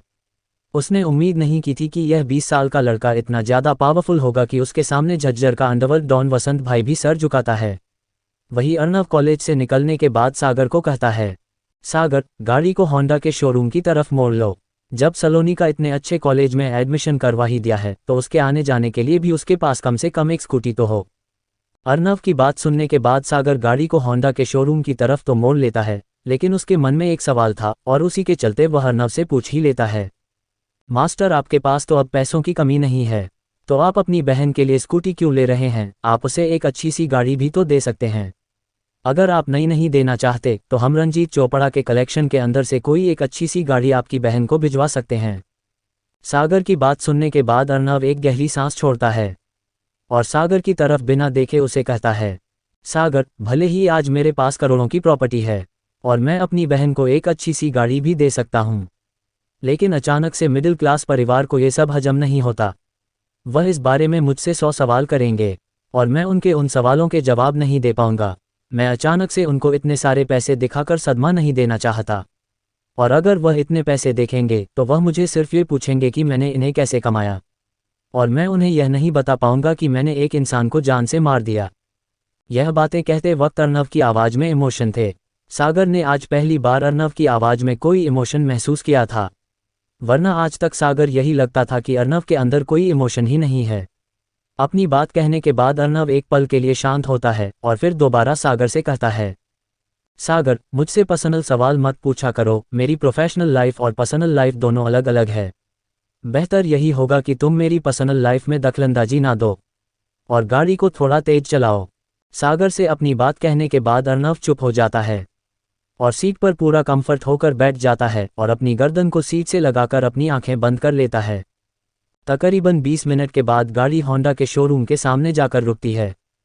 होंडा के शोरूम के बगल में ही जीप कंपनी का शोरूम भी था। अर्नव और सागर अपनी गाड़ी पार्क करके जब शोरूम के अंदर जा रहे थे तब उसी की एक क्लासमेट अंदर से बाहर आ रही थी। उसके चेहरे पर एक अजीब सा डिस्गस्टिंग भाव था। उसके बगल में एक एवरेज सा दिखने वाला लड़का चल रहा था। उस लड़की ने अपना एक हाथ उस लड़के के हाथ में डाल रखा था, जिसे देखकर साफ पता चल रहा था कि वह दोनों एक दूसरे को डेट कर रहे हैं। लड़के के चेहरे पर एक अजीब घमंडी मुस्कान थी। वही उस लड़की के भी तेवर ऐसे थे जैसे वह इस पूरी स्टेट की राजकुमारी हो। अर्नव उसे एक झलक देखकर ही पहचान गया था कि यह उसके साथ क्लास में पढ़ने वाली मालिनी है। जब मालिनी अर्नव को देखती हैं तो वह उसे देखकर एक पल के लिए पागल हो गई थी। उसे देखकर साफ पता लग रहा था कि उसने आज तक कभी भी इतना हैंडसम लड़का नहीं देखा है। अर्नव के लुक को देखकर उसे अपने बॉयफ्रेंड का लुक एवरेज से भी घटिया लगने लग गया था। बस फर्क ये था कि उसके बॉयफ्रेंड के द्वारा पहने गए कपड़े अच्छे ब्रांड के थे, जिनकी कीमत 10,000 से ऊपर की थी। जब वह लड़का भी अर्नव को देखता है तो वह भी मन ही मन अपने आप से कहता है, काश इस लड़के के जैसी बॉडी और लुक मेरी होती तो मैं कितना ज़्यादा हैंडसम होता। इतनी अच्छी फिजिक होने की वजह से ये लड़का नॉर्मल कुर्ते पजामे में भी काफ़ी ज़्यादा अट्रैक्टिव लग रहा है। वहीं दूसरी तरफ मैं हूँ जिसने 10,000 से भी ज़्यादा के कपड़े पहन रखे हैं, फिर भी मुझे कोई नहीं देख रहा। और वहीं दूसरी तरफ ये लड़का ढंग से शोरूम के अंदर आया भी नहीं है, फिर भी यह सभी लड़कियों के आकर्षण का केंद्र बन गया है। मेरी किस्मत ऐसी क्यों नहीं है। जब वह लड़का अपने आप से यह बातें कह रहा था तब उसकी गर्लफ्रेंड मालिनी भी अर्नव को ही देख रही थी, और जब वह लड़का ये देखता है कि उसकी गर्लफ्रेंड भी उसको छोड़कर किसी और को ताड़ रही है तो उसे काफ़ी ज़्यादा गुस्सा आता है। लेकिन सामने वाले की फिजिक्स देखकर वह सामने वाले से जाकर लड़ना नहीं चाहता था, क्योंकि सामने वाले की फिजिक्स को देखकर उस लड़के को अच्छे से पता था कि सामने वाला जिम में जाकर सीधा डंबल खा जाता होगा, और अगर उसने अपनी पूरी ताकत से उसके चेहरे पर एक थप्पड़ मार दिया तो उसके चेहरे का पूरा नक्शा बिगड़ जाएगा। इसीलिए वह अपने गुस्से की इस घुट को निगल जाता है। लेकिन जब मालिनी अर्नव को ध्यान से देखती है तो वह हैरान होते हुए कहती है, ये तो अर्नव है। जब वह लड़का अपनी गर्लफ्रेंड मालिनी के मुंह से उस लड़के का नाम सुनता है तो वह काफ़ी ज़्यादा हैरान हो जाता है। उसे नहीं लगा था कि उसकी गर्लफ्रेंड इस लड़के को जानती होगी। अर्नव जब मालिनी के मुंह से अपना नाम सुनता है तो वह अपनी जगह पर रुक जाता है और मालिनी की तरफ देखते हुए कहता है, हाँ बोलो मालिनी, तुमने मुझे बोला। सामने वाले के मुंह से अपना नाम सुनने के बाद मालिनी को पता चल गया था कि सामने वाला उसी का क्लासमेट अर्नव है, और वह भी उसे पहचान गया है। मालिनी अर्नव के लुक को देखकर पहले ही हैरान हो गई थी, लेकिन उसने उम्मीद नहीं की थी यह उन्हीं की क्लास का वही अर्नव होगा जो कभी दुबला पतला हुआ करता था। जिसका सब मजाक उड़ाते थे। आज वह लड़का इतना ज़्यादा बदल गया था कि कोई भी लड़की उसे एक झलक देखकर उसके ऊपर फिदा हो सकती है। मालिनी अर्नव को तो पहचान गई थी, लेकिन उसके बगल में मौजूद लड़के को नहीं पहचान पा रही थी। उसे पहले तो यही लगा कि अर्नव के बगल में मौजूद लड़का उन्हीं के स्कूल में से कोई होगा, लेकिन थोड़ी देर उसे देखने के बाद वह समझ गई थी कि वह लड़का उनके स्कूल से तो बिल्कुल भी नहीं है। वहीं खड़ा मालिनी का बॉयफ्रेंड अपनी गर्लफ्रेंड मालिनी की तरफ देखते हुए कहता है, अरे मालिनी बेबी, क्या तुम मुझे अपने फ्रेंड से नहीं मिलाओगी? अपने बॉयफ्रेंड के बात सुनने के बाद मालिनी अपने चेहरे पर मुस्कान के साथ अपने बॉयफ्रेंड से कहती है, ओ अंश बेबी, मैं तो तुम्हें बताना भूल ही गई। मीट माई क्लासमेट अर्नव, और अर्नव यह है मेरा बॉयफ्रेंड अंश पांचाल। अंश पांचाल का नाम सुनने के बाद आरव हैरान हो गया था। उसकी आईब्रो ऊपर हो चुकी थी। उसने उम्मीद नहीं की थी कि यह लड़का पांचाल परिवार से होगा, लेकिन फिर भी वह कंफर्म करने के लिए सामने वाले से पूछता है, needs to meet you mister Ansh Panchal. वैसे क्या आप पांचाल परिवार से हैं? वही अंश पांचाल ने उम्मीद नहीं की थी कि अर्नव डायरेक्ट उससे ये सवाल पूछ लेगा, लेकिन अंश पांचाल के चेहरे पर इस समय स्माइल आ गई थी। वह इसलिए क्योंकि सिर्फ उसके नाम से ही सामने वाला उसकी पहचान के बारे में जान गया था। इसीलिए अंश पांचाल भी किसी जेंटलमैन की तरह अर्नव से कहता है, needs to meet your to mister Arnav. और हाँ, आपने बिल्कुल सही पहचाना, मैं पांचाल परिवार से ही हूँ। वैसे आप इस शोरूम में करने क्या आए हैं? कोई गाड़ी वाड़ी लेने का इरादा है क्या? अंश पांचाल अर्नव का किसी भी तरह से कोई भी मजाक नहीं उड़ा रहा था। वह बड़े ही जेंटल तरीके से अर्नव से पूछ रहा था, जिस पर अर्नव भी उसी शांति के साथ अंश पांचाल को जवाब देते हुए कहता है, ओ एक्चुअल नहीं, मैं यहाँ पर कोई कार लेने नहीं आया हूँ, मैं तो बस अपनी बहन के लिए स्कूटी देखने आया था। अगर पसंद आई तो खरीद लेंगे। अर्नव की बात सुनने के बाद कि वह यहाँ पर गाड़ी लेने नहीं बल्कि स्कूटी लेने आया है, तब भी अंश पांचाल के हाव भाव अर्नव के साथ वही स्मूथ रहते हैं। वह अर्नव को सजेस्ट करते हुए कहता है, अगर तुम यहाँ पर स्कूटी लेने आए हो तो तुम बिल्कुल सही जगह पर आए हो। इनके पास कल ही स्कूटी का स्टॉक खत्म हुआ था, आज ही नया आया है। अगर आप सच में यहाँ से स्कूटी खरीदना चाहते हैं तो मैं सजेस्ट करूँगा कि आप यहाँ से होंडा की एक्टिवा 6G खरीदें। इसके अंदर 109.51 सीसी का इंजन लगा है। इसके फ्यूल टैंक की कैपेसिटी 5.3 लीटर है और यह माइलेज भी 47 किलोमीटर पर लीटर की देती है, जो काफ़ी अच्छी है। इसकी प्राइस आपको 88,000 या फिर 89,000 के आसपास पड़ेगी। अगर आप इसे खरीदना चाहते हो तो यह आपके लिए बेस्ट ऑप्शन रहेगा।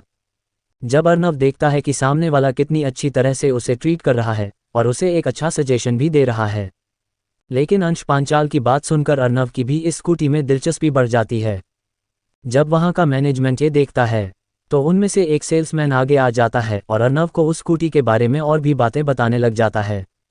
सारी बातें सुनने के बाद अर्नव को वह स्कूटी काफ़ी अच्छी लगती है और वह तुरंत डील कर देता है। तकरीबन 15 मिनट के बाद सभी पेपर वर्क हो जाते हैं और अर्नव अपने कार्ड से स्कूटी की पूरी पेमेंट एक ही बार में कर देता है, जिसे देखकर अंश तो नहीं लेकिन मालिनी काफ़ी ज़्यादा हैरान हो जाती है, क्योंकि उसे अच्छे से पता था कि अर्नव के घर की हालत कैसी है। लेकिन यहाँ तो अर्नव ने उसकी बहन के लिए इतनी महंगी स्कूटी ऐसे खरीद ली जैसे उसके लिए ये कुछ मायने ही ना रखता हो। लेकिन यहाँ पर अर्नव ने होंडा की एक्टिवा 6GH स्मार्ट खरीदी थी। अर्नव को इसकी पूरी कीमत लगभग 95,000 पड़ी थी। अर्नव बाकी के 5,000 का अपनी बहन के लिए एक अच्छा सा हेलमेट खरीद लेता है।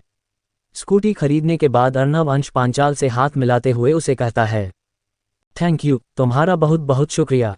जिस पर अंश पांचाल भी हाथ मिलाते हुए कहता है, अरे इसमें शुक्रिया की क्या बात, तुम मेरी गर्लफ्रेंड मालिनी के फ्रेंड हो, तुम्हारी मदद करना तो बनता था।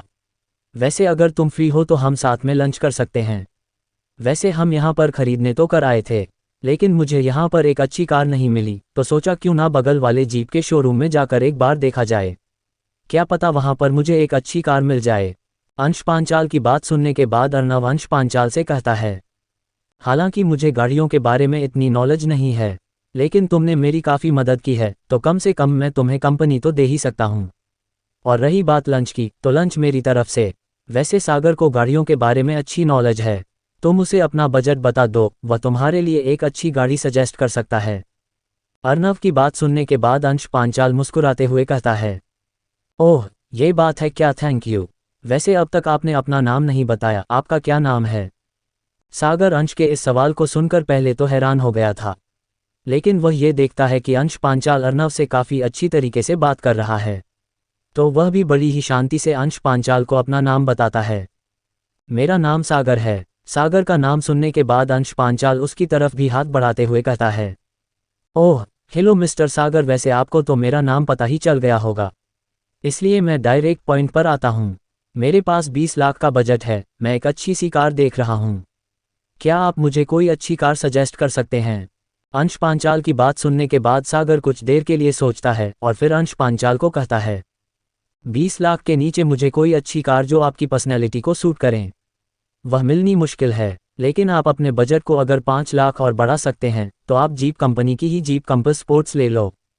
सागर की बात सुनने के बाद अंश पांचाल गहरी सांस लेते हुए कहता है, अगर मैं पहले फालतू की बेफिजूल खर्ची नहीं करता तो आज मेरे पास इतने की सेविंग होती और मैं इस गाड़ी को आराम से ले सकता था और मैं पापा से भी इसके लिए पैसे नहीं मांग सकता। चलो अब भूल ही जाते हैं गाड़ी। मालिनी जब अंश पांचाल को इतना दुखी देखती है तो वह अंश पांचाल से कहती है, बेबी मेरे पास 2 लाख के आसपास की सेविंग है, अगर तुम चाहो तो उनका इस्तेमाल कर सकते हो। अर्नव ने जब मालिनी को अंश के साथ देखा तो उसे यही लगा था कि शायद मालिनी अंश के साथ इसीलिए है क्योंकि वह एक बड़े खानदान से आता है और उसके पास पैसों की कभी कमी नहीं रही होगी, इसीलिए मालिनी अंश के साथ है। लेकिन यहाँ पर मालिनी खुद अंश की खुशी के लिए अपने भी पैसे उसे देने को तैयार थी। अब जाकर अर्नव को पता चला था कि वह दोनों एक दूसरे के पैसे से नहीं बल्कि सच में एक दूसरे से प्यार करते हैं। वही मालिनी और अंश ने भी अब तक उसके साथ किसी तरह का गलत बर्ताव नहीं किया था, इसीलिए वह उनकी मदद करना चाहता था। अर्नव अंश पांचाल की तरफ देखते हुए कहता है, अंश मालिनी मैं तुम्हें ज़्यादा पहले से तो नहीं जानता, हालांकि मैं मालिनी को जानता हूँ लेकिन अब वह भी काफ़ी बदल गई है, लेकिन इतनी देर में मुझे ये तो पता चल गया कि तुम काफ़ी अच्छे इंसान हो और मालिनी तुम्हें अपनी सेविंग निकालने की कोई ज़रूरत नहीं है। अंश चलो गाड़ी लेते हैं, मैं तुम्हें 5 लाख उधार देता हूँ, जब तुम्हारे पास हो तो मुझे वापस लौटा देना। अर्नव की इस बात को सुनने के बाद मालिनी और अंश क्या करेंगे? क्या वह दोनों अर्नव की मदद लेंगे या फिर कर देंगे अर्नव को माना? Episode 19 grandfather secret box. अंश और मालिनी मैं तुम्हें ज़्यादा पहले से तो नहीं जानता, हालांकि मैं मालिनी को जानता हूँ लेकिन अब वह भी काफ़ी बदल गई है, लेकिन इतनी देर में मुझे ये तो पता चल गया कि तुम काफ़ी अच्छे इंसान हो और मालिनी तुम्हें अपनी सेविंग निकालने की कोई ज़रूरत नहीं है। अंश चलो गाड़ी लेते हैं, मैं तुम्हें 5 लाख उधार देता हूँ, जब तुम्हारे पास हो तो मुझे वापस लौटा देना। अर्नव की बात सुनने के बाद अंश और मालिनी दोनों काफ़ी ज़्यादा हैरान हो जाते हैं। उन्हें विश्वास नहीं हो रहा था कि कोई इंसान इतनी सी थोड़ी देर की मुलाकात के अंदर ही 5 लाख रुपये देने तक को तैयार हो जाएगा। उन्हें ऐसा लग रहा था शायद उनकी बात सुनकर अर्नव कुछ ज़्यादा ही इमोशनल हो गया है, लेकिन ऐसा कुछ भी नहीं था। जेल के अंदर अकेले रहने के कारण अब अर्नव भी चाहता था कि उसके कोई दोस्त हो और जेल से बाहर आने के बाद सिर्फ अंश और मालिनी ही ऐसे थे जिन्होंने उसके साथ अच्छा बर्ताव किया था, यहाँ तक कि खुद उसकी सगी बहन तक का भी बर्ताव उसके लिए बदल गया था। हालांकि अभी भी अर्नव के लिए कोई सबसे ज़्यादा इम्पोर्टेंट थे तो वह उसके फैमिली मेंबर थे, भले ही वह उससे प्यार करते हो या ना करते हो। वे अर्नव की बात सुनकर उसे मना करते हुए कहते हैं, अरे नहीं नहीं, तुम्हें इतना करने की कुछ ज़रूरत नहीं है, हम कभी बाद में भी ले लेंगे गाड़ी तो।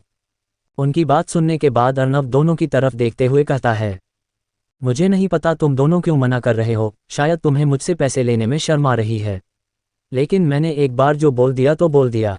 तुम्हारे पास कभी पैसे आए तो मुझे वापस लौटा देना, दैट्स सिंपल। और तुम दोनों मेरी बात नहीं मानोगे ये तो हो ही नहीं सकता, क्योंकि दैट्स माई ऑर्डर। अब चलो चुपचाप। अर्नव की बात सुनने के बाद वह दोनों समझ गए थे कि अब अर्नव उनकी एक भी बात नहीं सुनने वाला है, इसलिए वह भी अपनी नज़रें नीचे करते हुए गर्दन हिलाते हैं और अर्नव के पीछे चलने लगते हैं। उन्हें लगा था कि शोरूम यहाँ से सिर्फ 200 मीटर की ही दूरी पर है तो पैदल ही चले जाएंगे, लेकिन सागर तुरंत अर्नव की मर्सिडीज ए क्लास लिमोजिन उनके सामने लाकर खड़ी कर देता है। जब अंश और मालिनी इतनी महंगी गाड़ी को अपने सामने खड़ी देखते हैं तो उनके होश उड़ जाते हैं।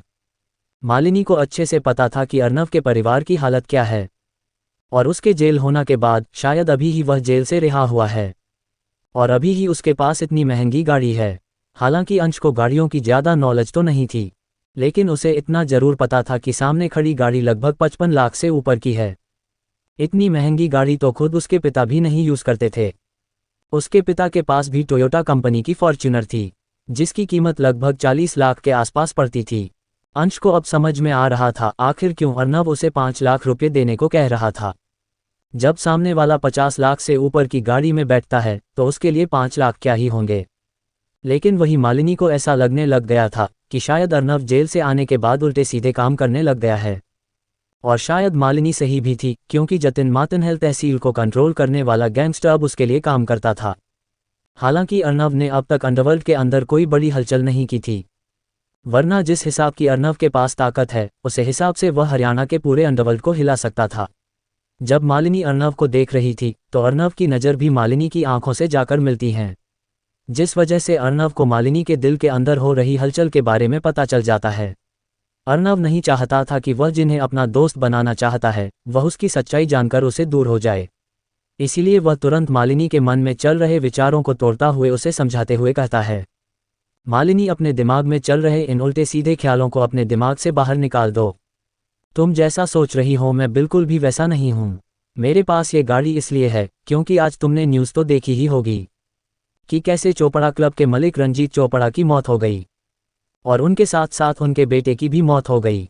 मुझे ये तो नहीं पता उनके साथ क्या हुआ है, लेकिन मेरे दादाजी ने बहुत समय पहले जब चोपड़ा परिवार का बिजनेस शुरू हुआ था तब उसमें पैसे लगाए थे, जिस वजह से चोपड़ा परिवार अपना बिजनेस शुरू कर पाया और आज वह जिस मुकाम पर बैठा है वह शायद मेरे दादाजी की बदौलत है।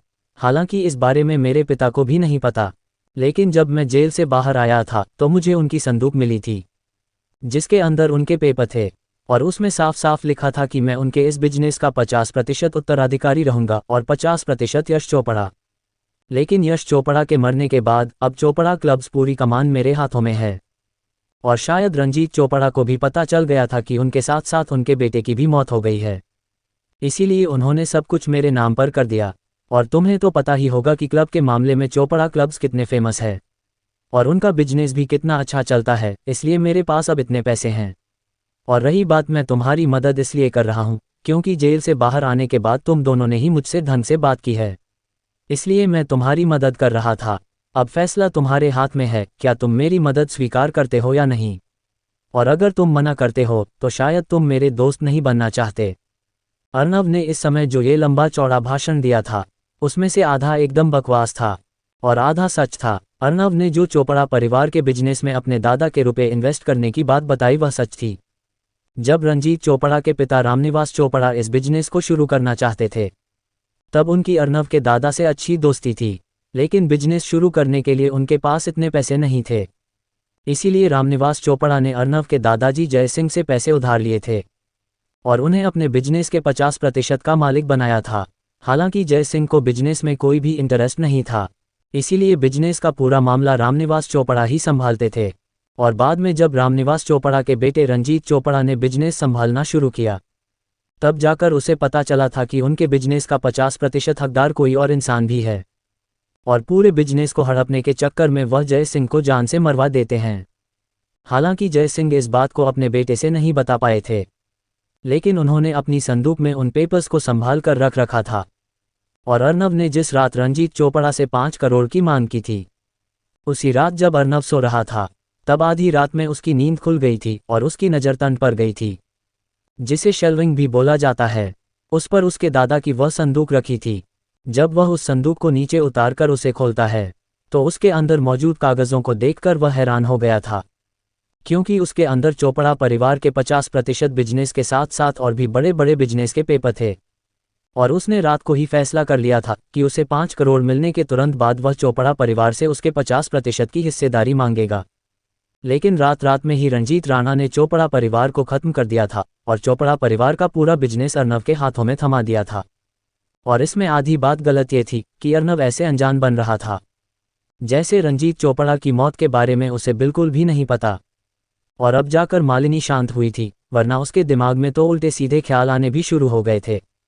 वही जब अंश को पता चलता है कि अर्नव चोपड़ा क्लब्स का मालिक है तो वह हैरान हो जाता है।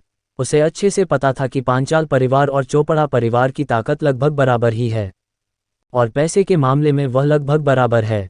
अब जाकर अंश को पता चला था कि उसके सामने मौजूद लड़का रुतबे में उसके पापा के बराबर है, और इतना बड़ा इंसान जब उसे अपना दोस्त बनना चाहता है तो यह उसके लिए काफ़ी अच्छी बात है। वही गाड़ी में बैठने के बाद सभी लोग तुरंत जीप के शोरूम की तरफ जाने लगते हैं। लगभग 2 मिनट के अंदर ही वह सभी लोग जीप के शोरूम के सामने खड़े थे। सागर गाड़ी चला रहा था, अंश और अर्नव पीछे बैठे थे और आगे ड्राइवर के बगल वाली सीट पर मालिनी बैठी हुई थी। जब शोरूम के सामने वाला गार्ड इतनी महंगी गाड़ी के अंदर से इन 4 लोगों को उतरता देखता है तो वह बड़ी इज्जत के साथ उनके लिए दरवाज़ा खोलता है। क्या अंश शांति से ले पाएगा यहाँ पर गाड़ी, या फिर खड़ी होगी यहाँ पर अर्नव के लिए कोई मुसीबत? इसी शोरूम के अंदर अर्नव का किससे होने वाला है सामना?